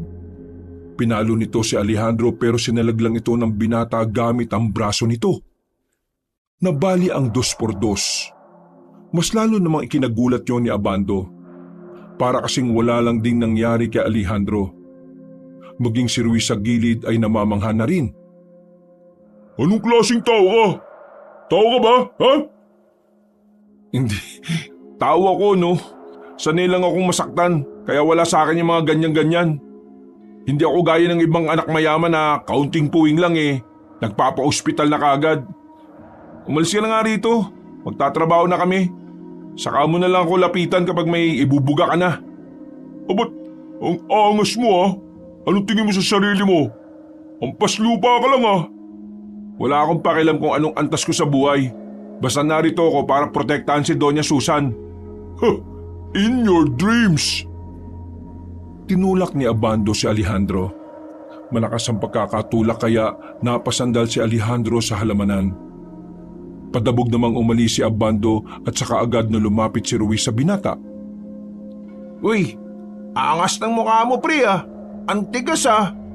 Sabihin mo nga, parte ba ng kapangyarihan ng mutya yun? Tingin ko oo pre. Wala akong naramdaman eh. Kaya mo na, magtrabaho na lang muna tayo. Mamaya kapag medyo madilim na, puntahan ulit natin kung saan natin narinig yung hinihinala nating aswang. Pero maganda ka ah. Sigurado akong gaganti yun. Napahiya eh. Eh di gumanti siya, wala akong pakialam. Kahit magsumbong pa siya sa nanay niya. Natatawa na lamang si Alejandro ng mga sandaling yon. Wala na siyang nararamdamang sakit sa kanyang kalooban. Tanggap na niyang malabo nang mangyari ang matagal na niyang pinapangarap. Naroon na lamang siya para sa buhay ng nakararami. Kailangan niyang makuha ang itim na kabibe. Kailangan niyang makausap si Doña Susan tungkol sa bagay na yon. 5:00 na ng gabi nang maubos na ang lahat ng kanilang gagawin. Maaga naman silang natapos sa hardin. Ang kaso nga lang, sobrang daming inutos sa kanila ng Donya. Wala naman silang magagawa kundi sundin na lamang yon. Bago dumilim, tumungo na ang dalawa sa daan na nagsimula sa hardin. Tinumbok nilang muli yon. Pupuntahan nila kung saan nga ba magtatapos ang daan. Malakas kasi ang pakiramdam ni Alejandro na meron silang matutuklasan. Pre, tingnan mo oh. May bahay dun oh. Halos 1 kilometro na yata nilalakad natin ano? Malayo na rin. Nakakapaghinala na sa gantong liblib na lugar, may bahay na ganyan. Sige, huwag kang maingay ah. Gagamitin ko ang mutya ng Shokoy para malaman kung may mga naroon. Sandaling pumikit ang binata. Mga ilang sandali lang, unti-unting nararamdaman ni Alejandro ang presensya ng mga kakaibang nilalang. Hindi siya maaaring magkamali. Aswang ang sinasabi sa kanya ng mutya. Bakit pre? Anong meron? Parang aswang nga ang nandun sa bahay na yon. Wow! Hindi ka ba sigurado? Kailangan ko ng tubig. Para saan? Para mas malakas ang kapangyarihan ng mutya. Kailangan ko ng tubig. Kailangan kong uminom o mas maigi, kailangan ko mabasa. Ayun. May tubig dun. Mabilis silang lumapit sa isang bukal ng tubig. Mabilis na binasaan ni Alejandro ang kanyang sarili. Napadistansya si Ruiz nang makitang nagbago ang mga mata ng lalaki. May mga lumabas ring kaliskis sa balat nito. Meron na ring palikpik sa bandang siko at magkabilang panga. Huy! Ikaw pa ba yan? Oo, ako pa rin to, baliw. Parte ito ng kapangyarihan ng mutya. Tara na, kailangan na natin makalapit. Maingat ang ginawa nilang paglalakad. Nakayuko sila para hindi sila makita ng mga yon. Iniiwasan din nilang tapakan ng mga tuyong dahon sa lapag. Nang halos abot kamay na rin nilang bahay na yon, narinig na nila ang mga nag-uusap sa loob. Natuklasan nilang ang mga naroon nga ay lihitimong mga aswang. Nagpaplanong makalapit ang mga yon sa mansyon. Nabanggit din ng mga aswang ang tungkol sa kabibing itim. Kapag sinabi kong go tayo ha. Tumungo lamang si Ruiz dala ang tig-isang itak. Inihanda na nila ang kanilang sarili. 1, 2, 3, go! Naunang lumabas si Alejandro. Dali-dali niyang sinipa ng malakas ang pintuan. Nagulat ang mga nasa loob. Nang makita ng mga aswang ang kanyang anyo, nagpalit anyo na rin ang mga yon bilang aswang. Oh, gulat kayo no? Akala nyo si Dingdong Dantes. Medyo malaki ang sala ng bahay. Kaya nang lumapit si Alejandro sa mga kalaban niya, malaya niyang naihataw ang hawak na itak. Ang tanging nagawa ng mga aswang ay umilag at mataranta. Masyado mabilis si Alejandro dulot ng mutya ng Shokoy. Tatangkain pa sana ng mga aswang na makalabas ng bahay pero nakaharang naman si Ruiz sa pintuan. Ep, where are you going? Umatras sa mga aswang. Umangil na ang mga yon. Wala nang malalabasan ng mga nilalang. Kaya lumaban na lamang ito sa kanila. Gumapang ang aswang patungo kay Ruiz. Sa takot nito, tumakbo ito patungo sa likuran ni Alejandro. Oh, akala ko naman pre talagang papalagan mo eh. Ang papangit na mga yan eh. Lugi ako sa basagan ng buka. Nasa harapan na nila ang mga nanggagalaiting aswang. Nang gumapang ang mga yon, tinulak niya si Ruiz sa gilid. Bumalandra si Ruiz sa kabinet at nalaglagan pa ng mga nakapatong na mangkok. Samantala, hindi nagsayang ng pagkakataon si Alejandro. Hinarap niya ang mga aswang. Hinataw niya ng itak ang mga yon. Parang nakikipaglaro lamang siya dahil sanay na sanay siyang humawak ng isandata. Nagagawa rin naman niyang makailag ng walang kahirap-hirap. Akala niyo magtatagumpay kayo makuha ang itim na kabibe ha? Nagkakamali kayo. Hindi ko hayaang magamit yung bagay na yun sa kasamaan. Nilapitan ni Alejandro ang isang aswang. Sinampal niya ito ng magkabila at saka hinila ang dila palabas. Hindi pa siya nakontento. Kinurot niya pa ito sa tagiliran bago tinaga ng itak. Wala pang 5 minuto, nakabulagta na ang aswang. Patay kagad ang mga yon. Hindi man lang pinagpawisan si Alejandro. O ano pre, ayos ka lang? Anong ayos lang? Tinulak mo ako no? Nabagsakan ako ng mangkok. Buti hindi masakit. Wala ka naman kasing practice, baka mamatay ka lang eh. Huwag ka mag-alala, sa day off natin, isasama kita kay Mang Ismael, yung albularyong nagturo sa akin. Ngayong patay na mga yan, anong gagawin natin sa kanila? Sabi ni Mang Ismael, kailangan daw nating sunugin ang katawan nila para di na mabuhay. Isama na rin natin tong bahay para hindi na nila magamit. Sakto, may dala akong lighter. Oo, teka lang. Bakit? Lalabas muna tayo, baliw ka ba? May masama tayo masunog dito. Dali-dali silang lumabas ng bahay. Sinilaban agad ni Ruiz ang dingding. Habang lumiliyab ang apoy, unti-unting ibinabalik ni Alejandro ang kanyang sarili sa dati.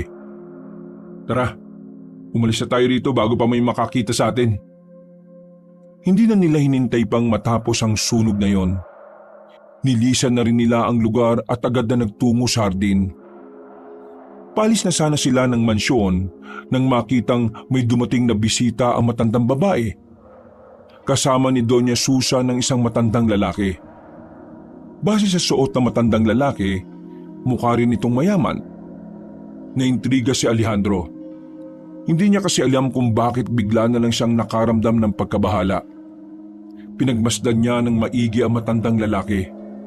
Sa pagkakarinig nila, Don Isko ang pangalan nito. Bumuntong hininga si Alejandro. Naalala niya na wala nga pala siyang karapatan na makialam sa personal na buhay ng kanyang ina. Ang tanging niya lang palang magagawa ay protektahan ito. Kahit na wala namang itong pakialam sa kanya. Ayos din ang mama mo no? Lumalove life! Pabayaan mo siya. Buhay naman niya yun Kailan mo siya bala kausapin tungkol sa kabibing itim? Bukas na lang siguro. Umuwi na lamang ang dalawa. Sa gabing yun, makikitulog na muna si Ruiz sa bahay ni Alejandro.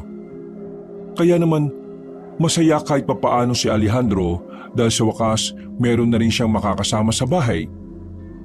Naglatag lamang sila ng abanikong banig. Habang nagpapantok sila dakong 9:00 ng gabi, biglang napabangon si Alejandro. Nagtataka naman sa kanya ang kaibigang si Ruiz. Lumingon-lingon ng binata. Nagdudulot naman ito ng kaba para sa kanyang kaibigan. Dito ka lang Titingnan ko lang yung sa labas. May nararamdaman akong kakaiba Kinuha ni Alejandro ang kanyang itak. Lumabas siya ng bahay. Ramdam na ramdam niya ang presensya ng mga nakapalibot sa kanila. Lumabas kayo dyan! Alam ko nakatago lang kayo sa gilid.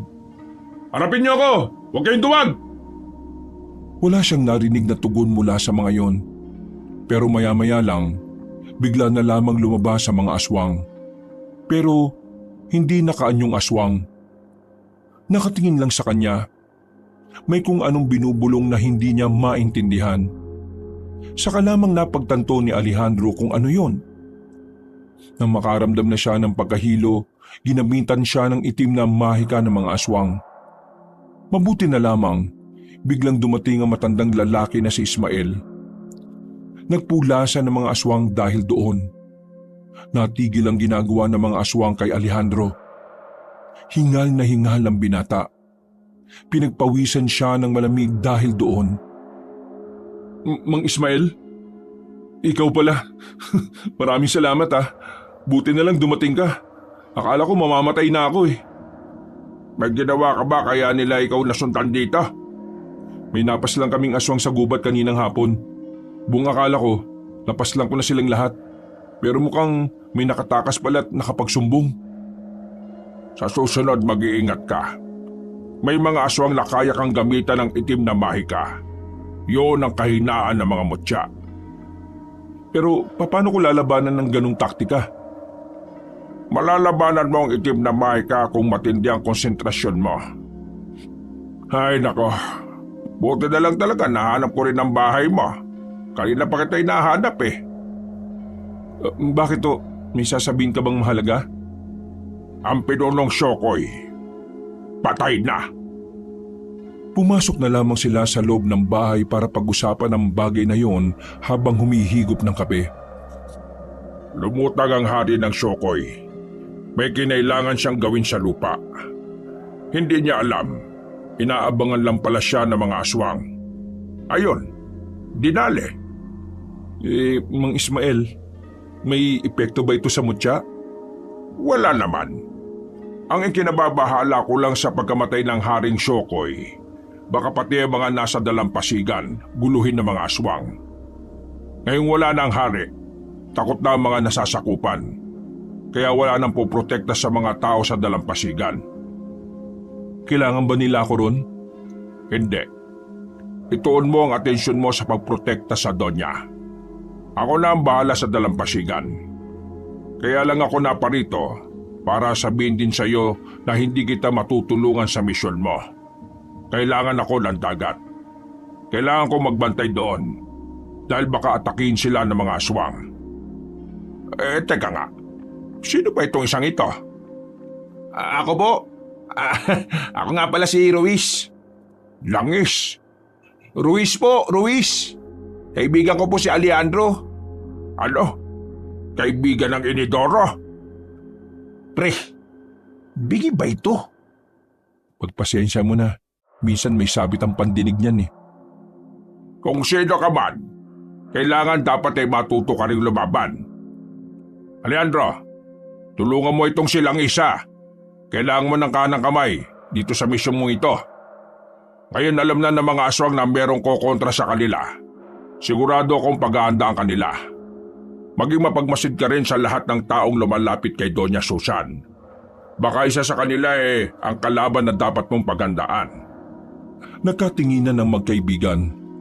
Aminadong kinakabahan si Alejandro. Pero mas lalo itong nagkaroon ng dahilan para mas pag-igihan ang misyon niya. Mga ilang sandali lang ay umalis na rin ang matandang si Ismael. Hindi na sila nakatulog ng mga sandaling yon. Hinintay na lamang nilang sumapit ang umaga. Antok na antok si Ruiz nang pumunta na sila sa asyenda. Parang kakaunting sagi lang dito ay babagsak na ito. Pero nung umagang yon, nakakuha na ng tamang pagkakataon si Alejandro para makausap ang kanyang ina. Iniwan na muna niyang nakahilata si Ruiz sa hardin. Nagmamadali siyang lumapit kay Doña Susan. Wala na siyang pakialam kung makatanggap na naman siya ng masasakit na salita. Ano naman ang kailangan mo? Binigay ko na ang paunang sahod sa iyo Kulang pa ba? Hindi naman perang dahilan kaya kita nilapitan ngayon. Meron sana akong gustong itanong sa'yo. Wala akong oras para makipagkwentuhan sa di ko namang kasundo. Kabibing itim. Nang sabihin ni Alejandro yon, biglang napatigil ang matandang babae sa kanyang paglalakad. Baka sa mukha nito ang pagkabahala. Alam kong alam mo na ang kabibing itim ay galing sa nakaw. Wala akong alam sa sinasabi mo. Tumigil ka na bago pa kita ipakaladkad sa mga gwardya. Hinahanap ka na ng mga aswang dahil sa bagay na yon. Mapapahama ka kung nasa iyo pa rin yon. Ibigay niyo na sa akin ang kabibing itim. Hindi nila pwedeng makuha yon. At sino ka para utusan ako? Kahit na masama ang kalooban ko, ako ang poprotekta sa iyo at sa mga tao. Nababaliw ka na yata. Ganyan ba ang epekto na ang ama mo ay isang sira-ulo at adik? Kung hindi mo ibibigay sa akin ang kabibing itim, maraming mapapahamak kung mapapasa kamay yun ng mga aswang. Wala kayong kaalam-alam kung anong ninakaw ng asawa nyo. Hindi ko alam kung nasaan ang kabibing itim na sinasabi mo. Kaya bago pa ako mainis, umalis ka na. Dahil pulis na ang tatawagin ka. Pero alam mong totoo ang aswang. Hindi ka matitigil? Huwag kayong mag-alala. Hindi ko naman ito ginagawa para lang matanggap mo ako bilang anak Ginagawa ko ito para maiwas kayo sa kapahamakan. Pag-isipan nyo ng maigi. Kung naniniwala ka sa aswang, kailangan mong paniwalaan na kailangan nila ang kabibing itim. At kapag napunta yun sa kamay nila, katapusan na nating lahat. Sige na ho, aalis na ako. Kung saan man kayo pupunta, mag-iingat na lang po kayo. Hindi na nagsalita pa ang matandang babae. Tila natamimin na lamang ito sa huling sinabi ng binata. Kahit na nakatanggap na naman ng hindi magandang salita, hindi na lamang yun inintindi pa ni Alejandro. Mas iniisip niya ang kabibing itim na dapat niyang makuha sa ina. Pero ang problema, mukhang walang balak sabihin sa kanya na matanda kung nasaan ang bagay na yon. Bumuntong hininga na lamang si Alejandro. Noong gabing yon, napatingin na lamang siya sa larawan ng kanyang lolo. Napansin naman siya ni Ruiz na kasama na niya lagi matulog sa bahay. Pre, miss mo na lolo mo? Oo pre, miss ko na. Bukod kasi sa'yo, siya lang naman kasi yung nakakaintindi sa akin Nakakamiss nga rin talaga lolo mo no? Dati kapag napasyal ako dito, laging may pabaon na puto yan Miss mo na rin? Pwede mo namang sundan Sira ulo. Ikaw talaga Humarap na lamang si Alejandro sa dingding. Sinubukan na lamang niyang matulog. Pero pagpikit pa lang niya ng kanyang mga mata, bigla na lamang siyang nakaramdam ng kakaibang kaba. Bumilis ang tibok ng kanyang puso.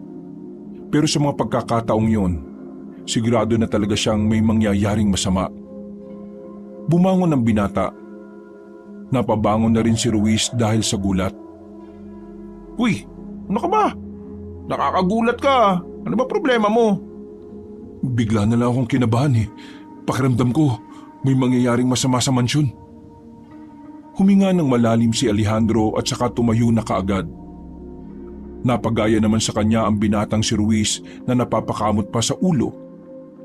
Kainis, naantok na yung tao eh. Hindi huwag ka na lang sumama, ako nang bahala. Hindi, nasama na ako. Baka kung ano pang mangyari sa'yo dun eh. Agad na kinuha ng dalawa ang kanilang itak. Binalot nila yon sa tela at sinukbit sa kanilang likuran. Noong mga sandaling yun, tahimik lang si Alejandro habang nasa biyahe sila. Hindi niya maiwasang hindi mag-alala para kay Doña Susan. Sa puntong ito, tila mas nangingibabaw sa kanya ang pagiging anak. Makalipas lang ang ilang sandali, nakarating na rin sila sa asyenda. Nagtataka sila sa mga pagkakataong yon dahil wala ang mga bantay sa gate. Kinutuban na si Alejandro. Inilabas na nila ang kanilang itak. Pinaganan na rin niya ang mutya ng Syokoy. Pre, masama ang tingin ko ngayon dito. Nakakapagtaka lang ha. Nasaan yung masusungit na gwardiya dun sa gate? Nakapasok na sila sa mga sandaling ito. Palingon-lingon sila sa paligid habang nakaalerto. Yun nga rin ang iniisip ko eh. Ang mabuti pa, bilisan na lang natin maglakad para makarating kagad tayo sa mansyon. Hindi pa man sila nakakarating doon, hinila na ni Alejandro ang kanyang kaibigan sa gilid. Nagtago sila sa silid. Pagsilip nila, nakita nila ang mga aswang na hindi bababa sa 20 ang bilang. Gumagapang-gapang yun na parabang merong hinahanap. Tama nga hinala natin. May nangyaring hindi na maganda rito.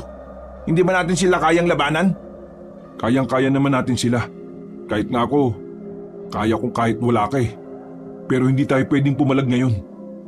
Hanggat hindi natin nasisiguro na ligtas sa mga tao sa mansyon. Kung sa magay, may tama ka nga naman. Palalagpasin na muna natin sila. Kapag nakita natin sa mansyon ng diretsyo nila, saka natin sila atakihin. Palihim nilang sinundan ng mga aswang. Nang makita nilang lumis ng landa sa mga yon, nagmamadali na nilang tinahak ang direksyon papunta sa mansyon. Pero pagdating nila roon, inabutan nilang nakabulagta na ang 2 gwardya sa tapat. Maging ang mga tauhan ni Doña Susan ay bulagta na rin sa lapag. Nakita rin nilang may mga tama ng bala sa pader. Basag din ang salamin ng sasakyan sa gilid. Isang indikasyon na nagkaroon nga talaga ng labanan bago sila dumating. Napalingon ng dalawa sa loob ng mansyon nang marinig nila ang tinig ng babaeng si Milana. Agad silang pumasok sa loob. Nakita nila sa kusina na naroon ang dalaga. May aswang na nagtatangkang makalapit sa kanya. Hindi na nagsayang ng pagkakataon si Alejandro.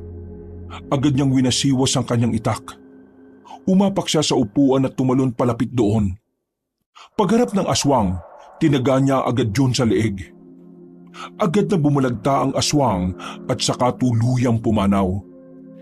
Magkahalong pagkamangha at gulat ang naging reaksyon ni Milana. Hindi nito inakala na magagawa ni Alejandro yun. Milana, sumama ka sa amin. Maraming aswang na gumagala ngayon sa asyenda. Huwag ka na mag-inarte ha. Walang ibang makakatulong sa inyo, kundi kami lang. Pre, alalayan mo siya. Agad namang lumabas ng kusina ang dalaga. Nasaan na si Doña Susan? Pati na rin ang kuya mong si Abando. Hindi ko alam. Nakahiwa-hiwalay kami nang biglang nakaputukan sa labas kanina. Basta si Mami, kasama niya yung bisita niyang matandang lalaki na si Don Isko. Si Don Isko? Oo, tingin ko nasa itaas sila. Halika, sumama ka sa amin. Tatakas tayo ngayong gabi, bago pa dumami ang mga aswang. Ano bang nangyayari? Stop asking! Just later for your question. Umakyat na sila sa itaas. Mga ilang sandali lang, nakita na nilang gulo-gulo ang mga gamit sa silid ng lalaking si Abando. Wala ang lalaki rin. Kaya naman, diniretso kagad nila ang silid ng Donya. Pagsipan ni Alejandro ng pintuan, nawasak agad yun. Kakaibang lakas ang tinataglay ni Alejandro kahit na pansamantala niyang di ginagamit ang mutya. Bumungad sa kanila sa loob si Doña Susan at Don Isko. Nakasiksik ang dalawa sa sulok ng malaking silid na yon. Mami, sumama na kayo. Marami raw aswang sa labas. Ano bang nangyayari? Punyemas na buhay ito, oh! Kagaya nga na sinabi ko sa inyo, ito na yun. Kaya kailangan niya nang umalis dito. Sabay na lumapit ang dalawang matanda sa kanila. Pero si Doña Susan lang ang tinanggap ni Alejandro. Pinatigil niya sa paglalakad ang matandang lalaki na si Don Isko. Diyan ka lang. Huwag kang lalapit sa amin. Baliw ka ba? Bagong business partner ni Mami yan. Bakit? Anong problema, iho? Ano bang ginagawa mo? Wala ka talagang galang. Sabi ko, huwag kang lalapit. Diyan ka lang. Pre, ano ba kasing problema? May alitan ba kayo?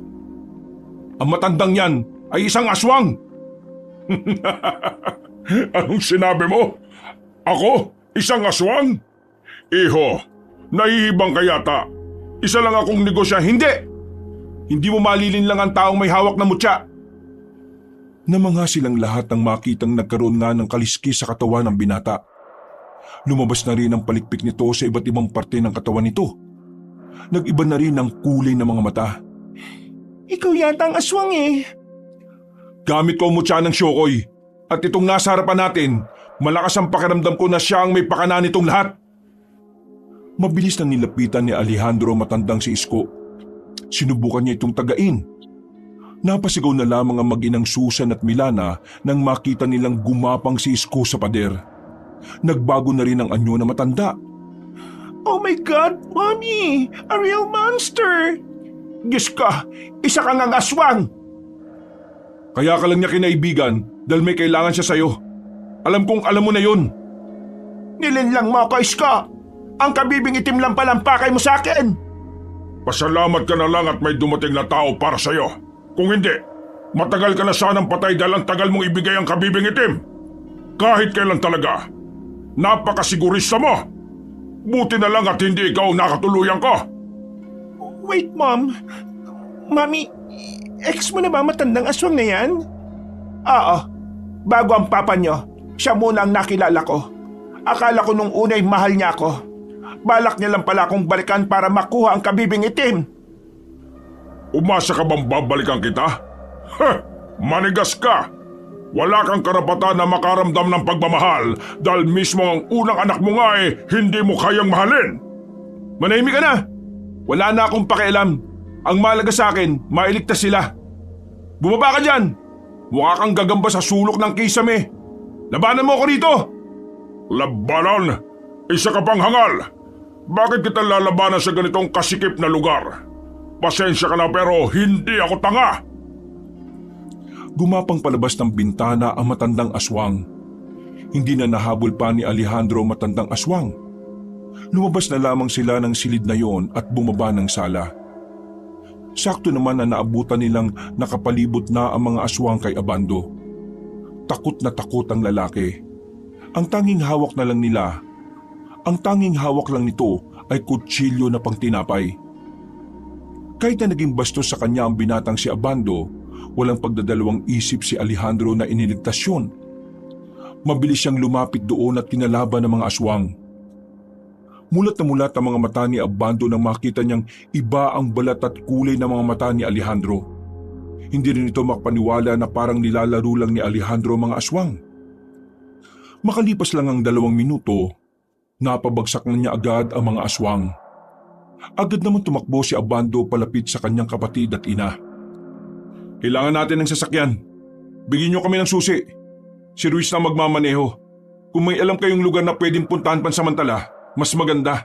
Pero kung wala naman, maghahanap na lang tayo sa bayan. Here's the key of my car. Ingatan niyo ah. Tara na! Lumabas na sila ng mansyon. Sumakay agad sila sa sasakyan ni Milana. Pero bago sila makalabas ng asyenda, nakita sila ng mga aswang.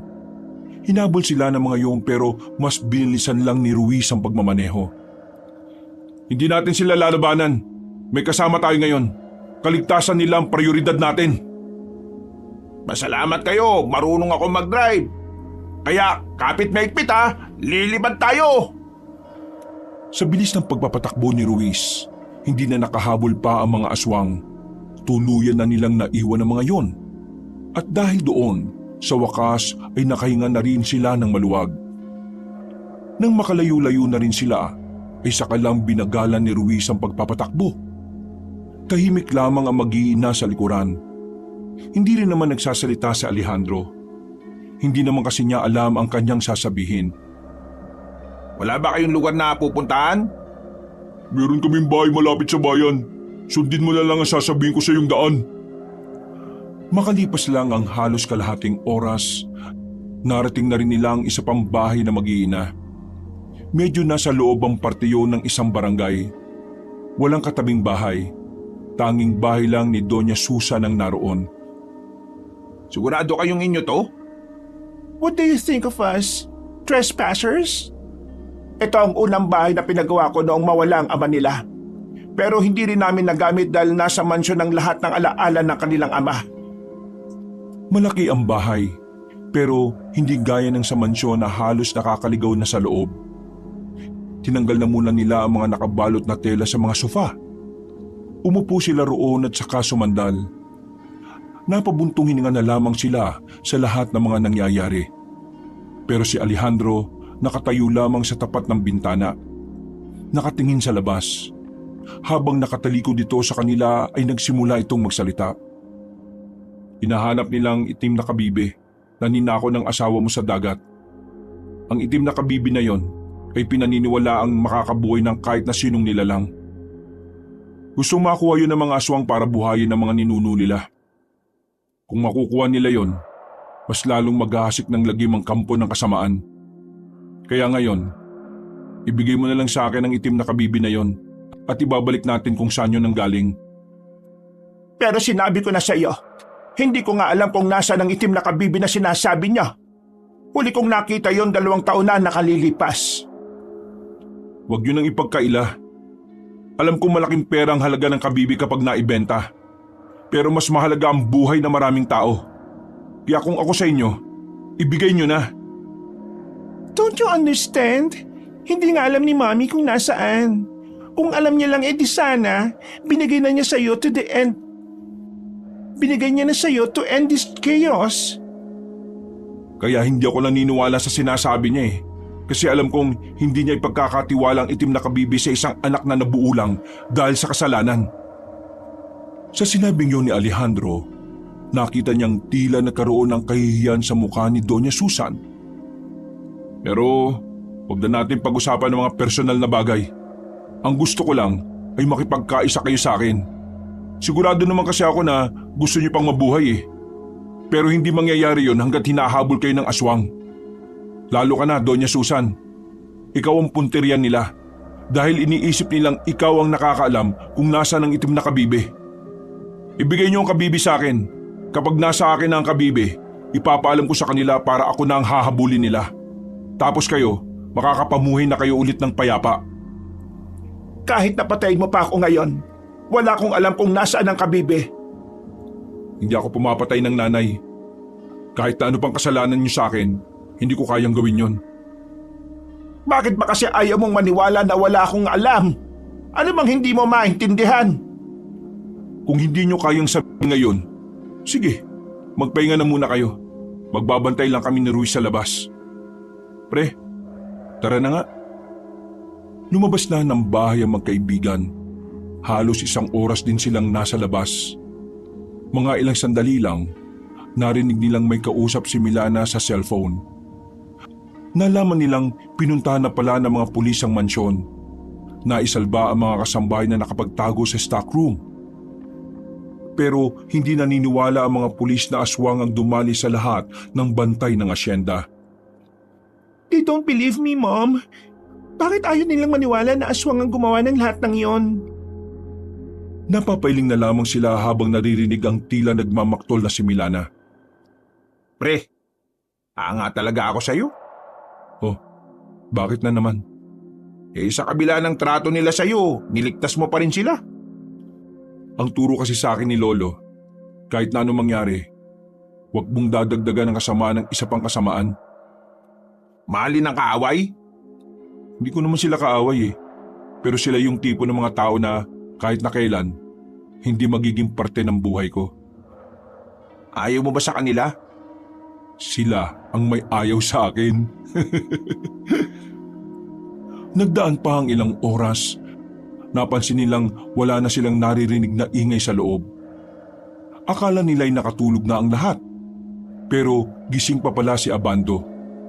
Lumabas ito at lumapit sa kanila. Tungkol sa nangyari, gusto ko sanang humingi ng paumanhin. Alam kong naging bastos at maangas ako sa iyo, Alejandro. Pero gusto ko lang sabihin sa iyo na ganun talaga ang ugali ko sa mga taong tingin ko banta sa buhay namin eh. Pero nagkamali ako. Hindi ka pala banta. Ikaw pa nagligtas sa amin. Pasensya ka na. Hindi ko inihiling na maging magkaibigan tayo. Gusto ko lang talagang humingi ng pasensya at magpasalamat na rin sa ginawa mo sa amin. Nagkamali ako ng husga sa iyo. Hindi ka pala kagaya ng iniisip ko. Bakit? Kaya ba ganun ang trato niyo magkapatid sa akin kasi akala niyo nandito ako para hatian kayo sa mana? Inyong-inyo na. Alam mo, wala akong pakialam sa yaman eh. Lumaki ako ng mahirap. Kaya kong magutom ng 3 araw. Pinalaki ako ng lolo ko na maging mabuting tao. Kaya kahit na kailan, hindi ko na naisin na maghangad ng yaman na di ko naman pinaghirapan. Pero masaya ako kasi nagpakumbaba ka. Hindi ko inakala na marunong ka palang mag-sorry. Ayos na yun. Pagkatapos naman itong problema na to, aalis naman na ako sa mansyon. Itong mga aswang lang naman kasi ang dahilan kung bakit hindi ako umaalis sa mansyon eh. Tungkol sa kabibing itim, alam ko kung saan yun itinago ni Dad. Napaayos ng upo ang magkaibigang Alejandro at Ruiz nang marinig ang sinabing yun ni Abando. Tila nagkaroon sila ng pag-asa. Hindi nga, totoo. Kapag yan trip lang, ipapasuntok kita kay Alejandro ha. Alam mo naman na siguro na mutya ng Shokoy ang gamit niya, di ba? Totoo nga sinasabi ko. Alam ko kung nasaan. Kung gusto nyo, pwede naman natin puntahan ngayon. Ituro mo na lang kung nasaan. Kami na lang kukuha kasi walang kasama rito ang kapatid at mama mo. Kailangan nandun ako eh. Maraming passcode ang mga kandado na pupuntahan natin. Para kasing tunnel yun. Nandun nakalagay yung ibang yaman ni Dad. Lahat ng gamit na napanalunan niya sa bidding. Nalaman ko lang ang lugar na yun nung palihim na sinundan ko si Dad. Sabihin mo na lang sa amin ang passcode. Kami nang bahala. Nung nalaman ni Dad na alam ko na ang lugar na yun, sinabi niya sa akin ang passcode. Pero nangako ko sa kanya na hindi ko sasabihin kahit na kanino man. Kaya sana maintindihan niyo.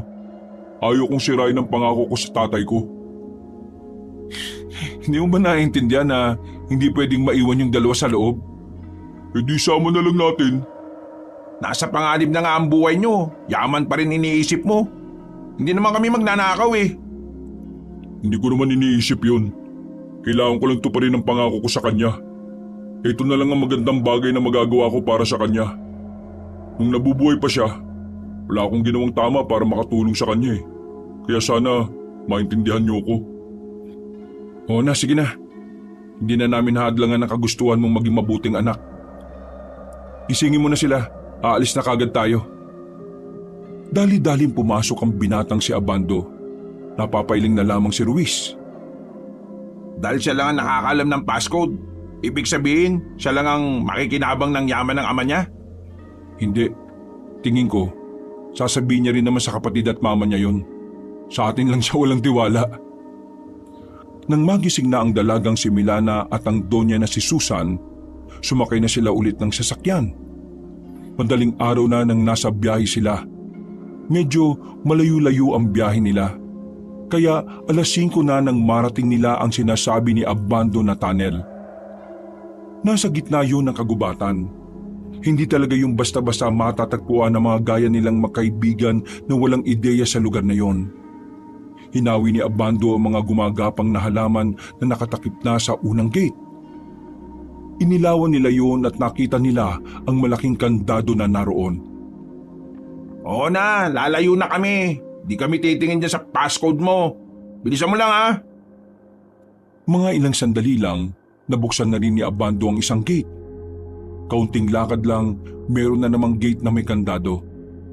Sa mga sumunod na sandali, ganun at ganun pa rin ang nangyari. Nasa 11 gate ang binuksan ni Abando. At kahangahangang lahat ng passcode doon ay kabisado ng binata kahit magkakaiba. Nandito na tayo. Binuksan ni Abando ang malaking pintong bakal. Hinanap agad ni Abando ang malaking gasera sa may gilid at sinindihan kagad yun. Bumungad sa kanila ang iba't ibang uri ng gamit na naroon. Mom, I'm really sorry. I promised to Dad na hindi ko ito pagsasabi kahit na kanino. Sorry kung ngayon nyo lang nalaman. Ang mahalaga ay makuha na ang kabibing itim para matigil na ang lahat ng ito. Nandito lang yun. Nakakasiguro ako na dito nilagay ni Dad ang kabibing itim. Dahil sa pagkakatanda ko, yun ang huling bagay na iniligay niya rito eh. Hanapin na lang natin. Sinimulan nila ang paghahalughog sa mga kahon. Kahit na maraming mamahaling bagay ang naroon, hindi man lang nasilaw ang magkaibigan. Ang tanging nasa isip nila ay ang bagay na nakakapagpatigil ng kaguluhan. Mga ilang sandali lang, nakita na rin yun ni Doña Susan, pero agad na pinigilan ni Alejandro ang matanda na hawakan na ito. Nagtataka ang matandang babae. Lumapit namang agad si Alejandro. Sabi ni Mang Ismael, hindi yan pwedeng hawakan ng kung sino lang. Baka kung anong mangyari sa inyo, ako nang hahawak. Marahang lumapit si Alejandro sa kinalalagyan ng kabibing itim. Nang mahawakan niya na ang bagay na yon, biglang tumirik ang mata ni Alejandro. Nangisa ito at bumagsak ito sa lapag. Noong mga sandaling yon, hindi na niya alam ang mga sumunod na nangyari. Nagising na lamang siya na madilim na ang paligid. Nasa loob na siya ng sasakyan. Unang bumungad sa kanya ay ang mukha ni Ruiz na nag-aalala. Anong nangyari? Nawala ka ng malay matapos mong hawakan yung kabibi na yan. Ayan oh, hawak mo pa rin, di mo binibitiwan. Naalala ni Alejandro ang kanyang mga nakita nung nawalan siya ng malay. Agad siyang napabangon. Kailangan ko nang maibalik sa pamilya ng Haring Shoko ito. Kung hindi, baka makuha pa ito ng mga aswang. Teka, nasan sila? Nasa labas, nag-aabang ng dadaan na sasakyan. Natirikan tayo kanina sa kalagitnaan ng biyahe. Dadaling ka na sana namin sa ospital. Lumabas ng sasakyan ng binata. Sinubukan niyang ayusin ang sasakyan ni Milana pero wala rin naman siyang napala. Ibinalot na lamang niya sa tela ang kabibing itim. You're finally awake, ha? Ano ba nangyari sa'yo? Hindi na mahalaga yon. Ang mahalaga ngayon, kailangan ko nang makaalis. Dadaling ko nito sa mismong may-ari nito. At para ako na rin ang habulin ng mga aswang. Hintay na lang natin ang mga tao ko. Papunta na sila. Hindi mo kakayanin na mag-isa. Meron akong mutya. Alam kong hindi ako pababayaan ng mutya na dala ko. Isa pa, kung mananatili pa ako dito kasama kayo, madadamay lang kayo. Ruiz, ikaw na bahala sa kanila ha. Siguraduhin mo makakabalik sila ng asyenda ng ligtas. Wala namang aswang doon. Nasisiguro kong hinahanap na nila ako ngayon. Pupunta ako sa kagubatan. Maghanap ako ng aswang para ipaalam na nasa akin na ang kabibing itim. Pre, delikado yung pinagsasabi mo. Ikaw lang mag-isa laban sa kanilang lahat. May tiwala naman ako sa mutya ng Shokoy. Pero hindi natin alam kung hanggang saan yung kapasidad ni Don Isko. Wait. Ang gulo. Manahimik ka lang kapag wala ka naiintindihan, no? Kailangan ko tong gawin. Hindi pwedeng madamay pa kayo sa parting to ng misyon ko. Sige na, aalis na ako. Sandali. Bakit to? Pilitin mong mabuhay. Kapag natapos na ang lahat ng ito, gusto ko mag-usap-usap tayong lahat. Hindi na nagsalita pa si Alejandro. Ngumiti na lamang siya ng papilit. Maya-maya pa, umalis na rin ang binata. Tumungo ito sa kagubatan. Nagsisisigaw-sigaw ito roon. Pero wala namang aswang ang nakakarinig sa kanya. Nasa akin na ang kabibing itim, mga salot! Magsilabasan na kayo ngayon! Tinahak niya pa ang kagubatan hanggang sa marating na siya sa mataas na parte. Tumuntong siya sa mataas na bato. Itinaas niya sa ere ang kabibi. Muli siyang sumigaw. Mga ilang sandali lang, nakaramdam na rin siya ng presensya ng mga yon. Ayos! Ako na aabuli ng mga siraulong to. Tumakbo siya ng mabilis. Hahanapin na niya ang daan patungo sa dalampasigan. Pero sa mga sandaling yon, alam niyang malayo pa siya sa katotohanan. Kaya naman alam niyang kailangan niya pang mas bilisan ang kanyang takbo. Hanggang sa nakarating na nga siya sa isang malawak na tuyong bukirin. Tumigil na muna siya. Itinali niya sa kanyang katawan ang kabibing tinatakpan ng tela. Kinuha na niyang muli ang kanyang itak. Pinagana na niyang muli ang mutya ng syokoy. Nang makarating na ang mga aswang, hinanda na niya ang kanyang sarili. Dali-daling lumusob sa kanya ang mga aswang. Sabay-sabay ang mga yon. Marahas, masyadong agresibo. Kaya naman mas ginalingan niya pa ang pakikipaglaban. Kagaya ng mga nauna niyang laban, hindi naman siya nahihirapan sa mga yon. Parang sumasayaw lang siya habang nakikipaglaban sa mga aswang. Pero hindi siya naging kampante. Batid niya kasing ang mga nakakaharap lamang niya ay mga pangkaraniwang aswang. Sandaling dumistansya si Alejandro nang makaramdam siya ng pagod. Ito ang unang pagkakataon na siya mismo ang tila nangangailangan ng break. Napansin naman ng mga aswang na tila hinihingal siya. Hindi niya rin alam kung bakit. Marahil dahil yon sa hindi pa siya gaanong nakaka-recover sa pagkawala ng malay kanina. Malas, bakit ngayon pa ako hiningal? Akmang kukuyugin na siya ng mga aswang, pero buti na lang ay dumating si Mang Ismael. Hindi niya alam kung papaanong nakarating agad na matanda. Pero napangiti na lang din siya sa mga sandaling yon. Pinagtatataga ni Mang Ismael ang mga aswang. Nagkaroon ng pagkakataon si Alejandro na makakuha ulit ng lakas. Paano niyo nalaman na nandito ko? Lalaban? Hindi ko lalaban. Malapit na rito ang baryo na binabantayan ko. Naramdaman ko lang ang laban na ito. Ibig sabihin, malapit na rito ang dalampasigan? Oo, kaya dapat matalo na kagad natin ang mga ito. Kung ganon, ihandaan niyong sarili niyo, Mang Ismael. At huwag kang bibingi-bingi ngayon, ha? Nagdikita na ang dalawa. Nang muling umatake ang mga aswang ay madali nilang nadepensahan ng mga yon. Dahil sa pinaghalong galing at lakas nila, hindi man lang nakalapit ang mga yon. Habang tumatagal, dumadami sila. Tinawag mo ba naman Sa pagpapatuloy ng kanilang laban, nagalusan na rin ang dalawa. Pero hindi nila yon ininda. Mas lalo pang nilakasan at ginalingan ni Alejandro. Parang sinarili na lang din ito ang mga natitirang aswang. Wala nang nagawa pa matandang albularyo. Napapakamot na lamang ito sa ulo ng tuluyan ng natalo ang mga aswang na yon. Walang iya itong taong ito. Hindi mo man lang ako tinerhan. Para hindi ka na mapagod. Ang matatanda dapat nakakapagpahinga kaagad. Abat, pasmado naman pala ang bibig mo, iho Nagtatawanan na lamang ang dalawa. Noong mga sandaling yon ay nagsimula na rin silang maglakad. Narating nila ang baryo na binabantayan ni Mang Ismael. Sandali silang namahinga roon. Nilinisan na rin nila ang tinamo nilang sugat. Kahit na papaano, nakapagpahinga na rin silang dalawa. Kailangan na natin pumunta sa ilalim ng gubat para maisauli na natin tong kabibing itim. Baya-baya. Ang sunod na bukas ng lagusan patungo sa karya ng mga Syokoy alas 6 ng umaga hanggang alas 7. Kailangan na muna nating magpahinga rito.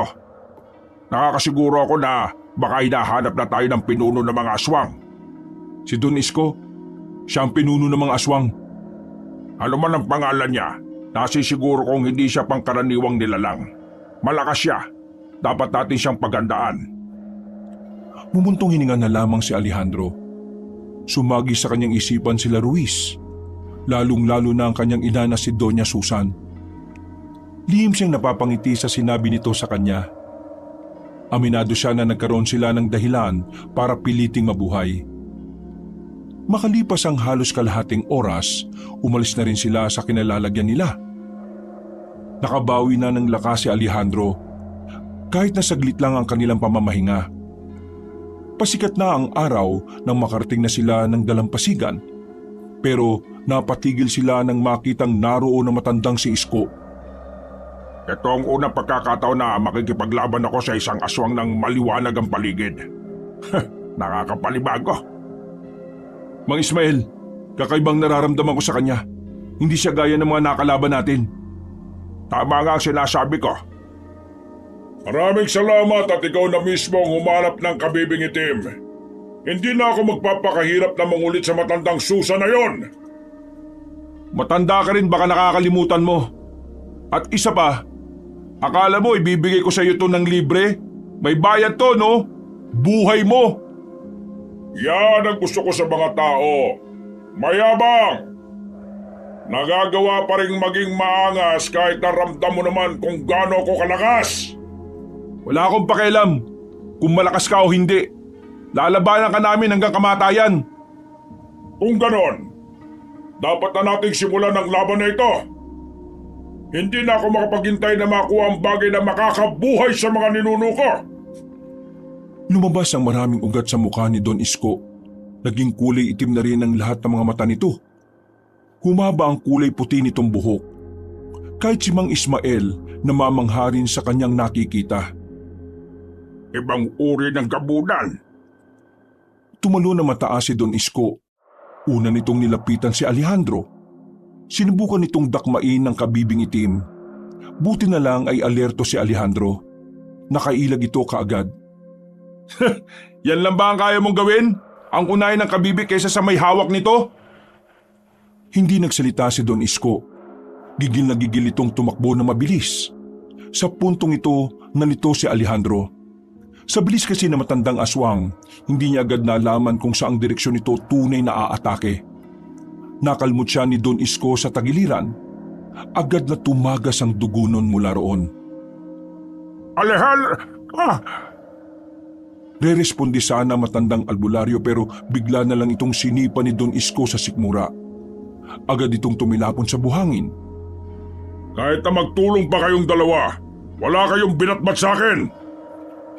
Huwag kang kampante. Hindi ko pa nagagamit ang todo ang mutya ng Shokoy. Tumawa ng malakas si Don Isko. Mararamdaman sa tawa nito ang kawalan ng panggalang sa kalakasan ng binata. Kampante ito ng mga sandaling yon na hindi uubra ang mutya. Sige, ipakita mo sa akin ang lahat ng lakas ng mutyang yan para naman makaranas din ako ng totoong malakas na kalaban. Mas dumami ang palikpik ni Alejandro sa katawan. Kumapal na rin ng mga kaliskis niya. Mukha na talaga siyang Shokoy. Kahit ang mga taong napapasilip sa kabahayan, nagtatakat na tatakot na rin sa labanan na nangyayari. Alejandro, dahan-dahan lang sa paggamit ng mutya.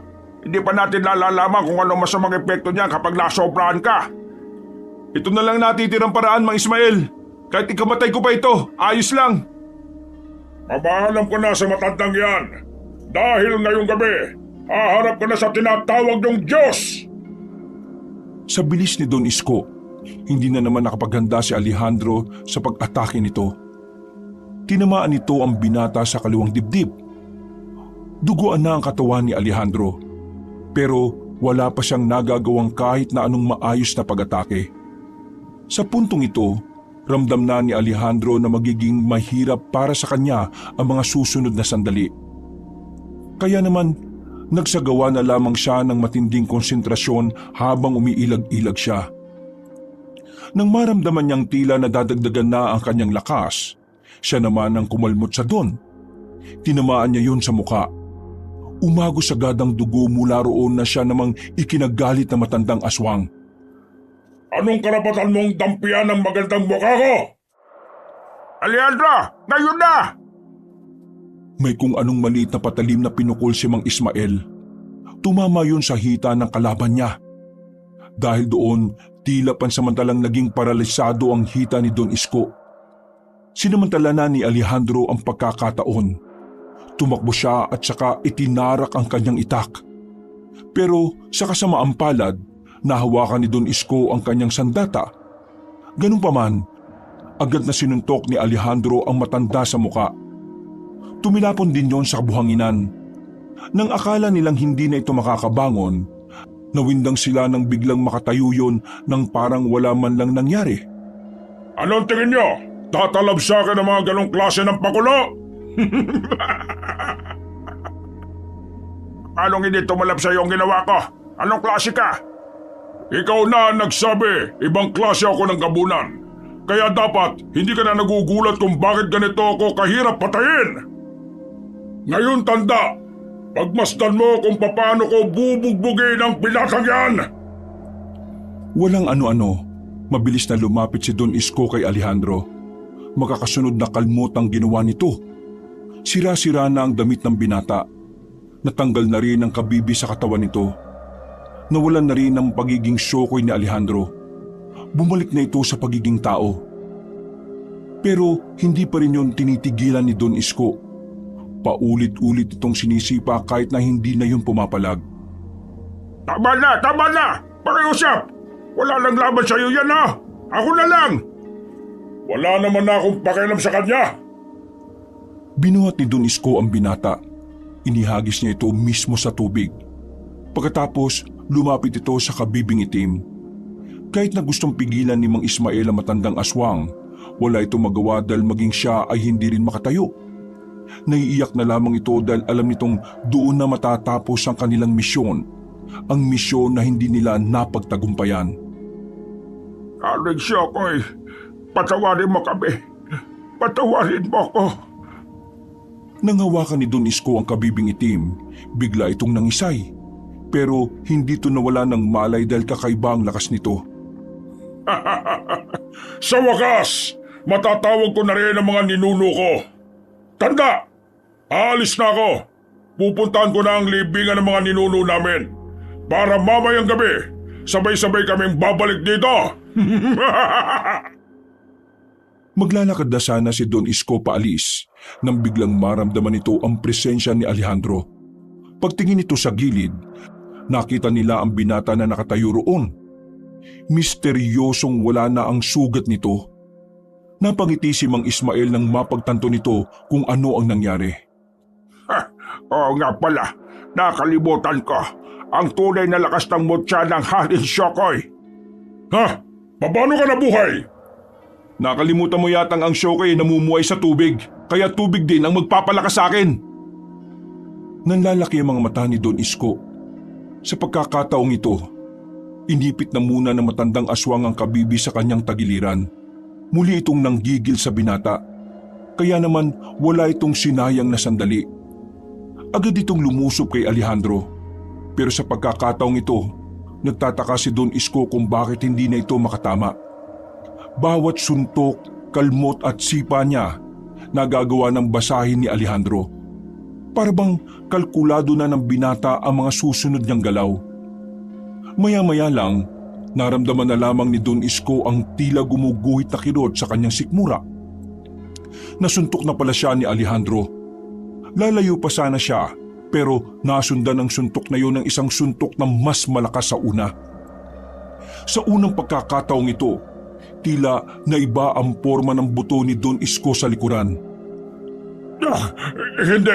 Hindi ka mananalo sa akin. Nakatsamba ka lang ngayon. Nakatsamba ka lang. Sinakal ni Alejandro si Don Isko. Itinaas sa ere na parang bumubuhat lamang yon ng papel. Hinigpitan ni Alejandro ang pagkakasakal hanggang sa makita niyang unti-unti nang nagiging anyong tao si Don Isko. Pulang-pula na ang mga mata nito at buong muka. Paalam! Hanggang dito na lang pagiging bida mo sa sarili mong palabas! Nalagutan ng hininga si Don Isko dahil lang sa sakal ng binata. Nang kunin na ni Alejandro ang kabibing itim, hinagis niya sa tubig ang bangkay ni Don Isko. Naglabasa ng iba pang syokoy at kinuha ang katawan ng aswang. Muling ibinalot ni Alejandro ang kabibi at binalikan si Mang Ismael. Inalalayan niya itong makatayo. Sobrang nakakamangha ang ginawa mo, iho. Magpasalamat tayo sa mutya at sa kalikasan. Sila ang dahilan kung bakit ako muling lumakas. Tayo na at pumunta na tayo sa lagusan. Kailangan na nating ibalik ang kabibi sa pamilya ng Haring Syokoy. Bago matapos ang alas 7, nakarating na rin sila sa kaharian ng mga Syokoy. Ibinigay nila sa Prinsipeng Syokoy ang kabibi. Dahil dito, pinagkalooban sila ng mga yon ng isang balding ginto. Pero hindi yun tinanggap ni Alejandro. Para kasi sa binata, lahat ng ginawa nila ay bukal sa kanilang kalooban. Hindi sila naghihintay ng kahit na anong kapalit. Dahil doon, mas lalong natuwa ang mga Shokoy. Hindi na nila binawi ang mutya na ibinigay ng hari kay Alejandro. Nang makaalis na sila roon, umuwi si Alejandro sa mansyon. Tanghali na nun, hinihintay na rin siya ni Doña Susan at ng mga kapatid niya. Naroon din si Ruiz na wala pa ring maayos na tulog. Pre, buti naman buhay ka! Oo, natalo namin si Don Isko. Naisauli na rin namin sa mga Shokoy yung kabibe. Wala nang gulo, pre. Tapos na ang karahasan. Luis, halika, mag-usap tayo. Ho? Tungkol saan? Ang hina mo talaga maka-pick up, no? Halika na!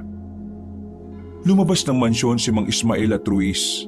Agad naman nagsalita si Doña Susan para simulan ang kanilang usapan. Humingi ng tawad sa kanya ang matandang babae. Ganon din ang kanyang dalawang kapatid. Sobrang pagsisisi ng mga ito. Pero agad din namang pinatawad ni Alejandro mga yon. Ayaw na kasi niyang may natitira pang sama ng loob sa puso niya. Para sa kanya, gusto na lang niyang ilaan ang mga oras niya sa mundo sa mga masasayang bagay. Pinapatawad ko na po kayo, Ma. Naintindihan ko naman ang nararamdaman niyo. Alam kong naging mahirap ang dinanas niyo sa maraming taon, kaya pinapatawad na kita. Ang gusto ko lang naman, maramdaman ko rin ang pagmamahal ng isang ina. Wala akong kahit na anong ibang hangad. Yaman, pera. Wala. Ayoko niyan. Kasi hindi naman sa akin yan eh.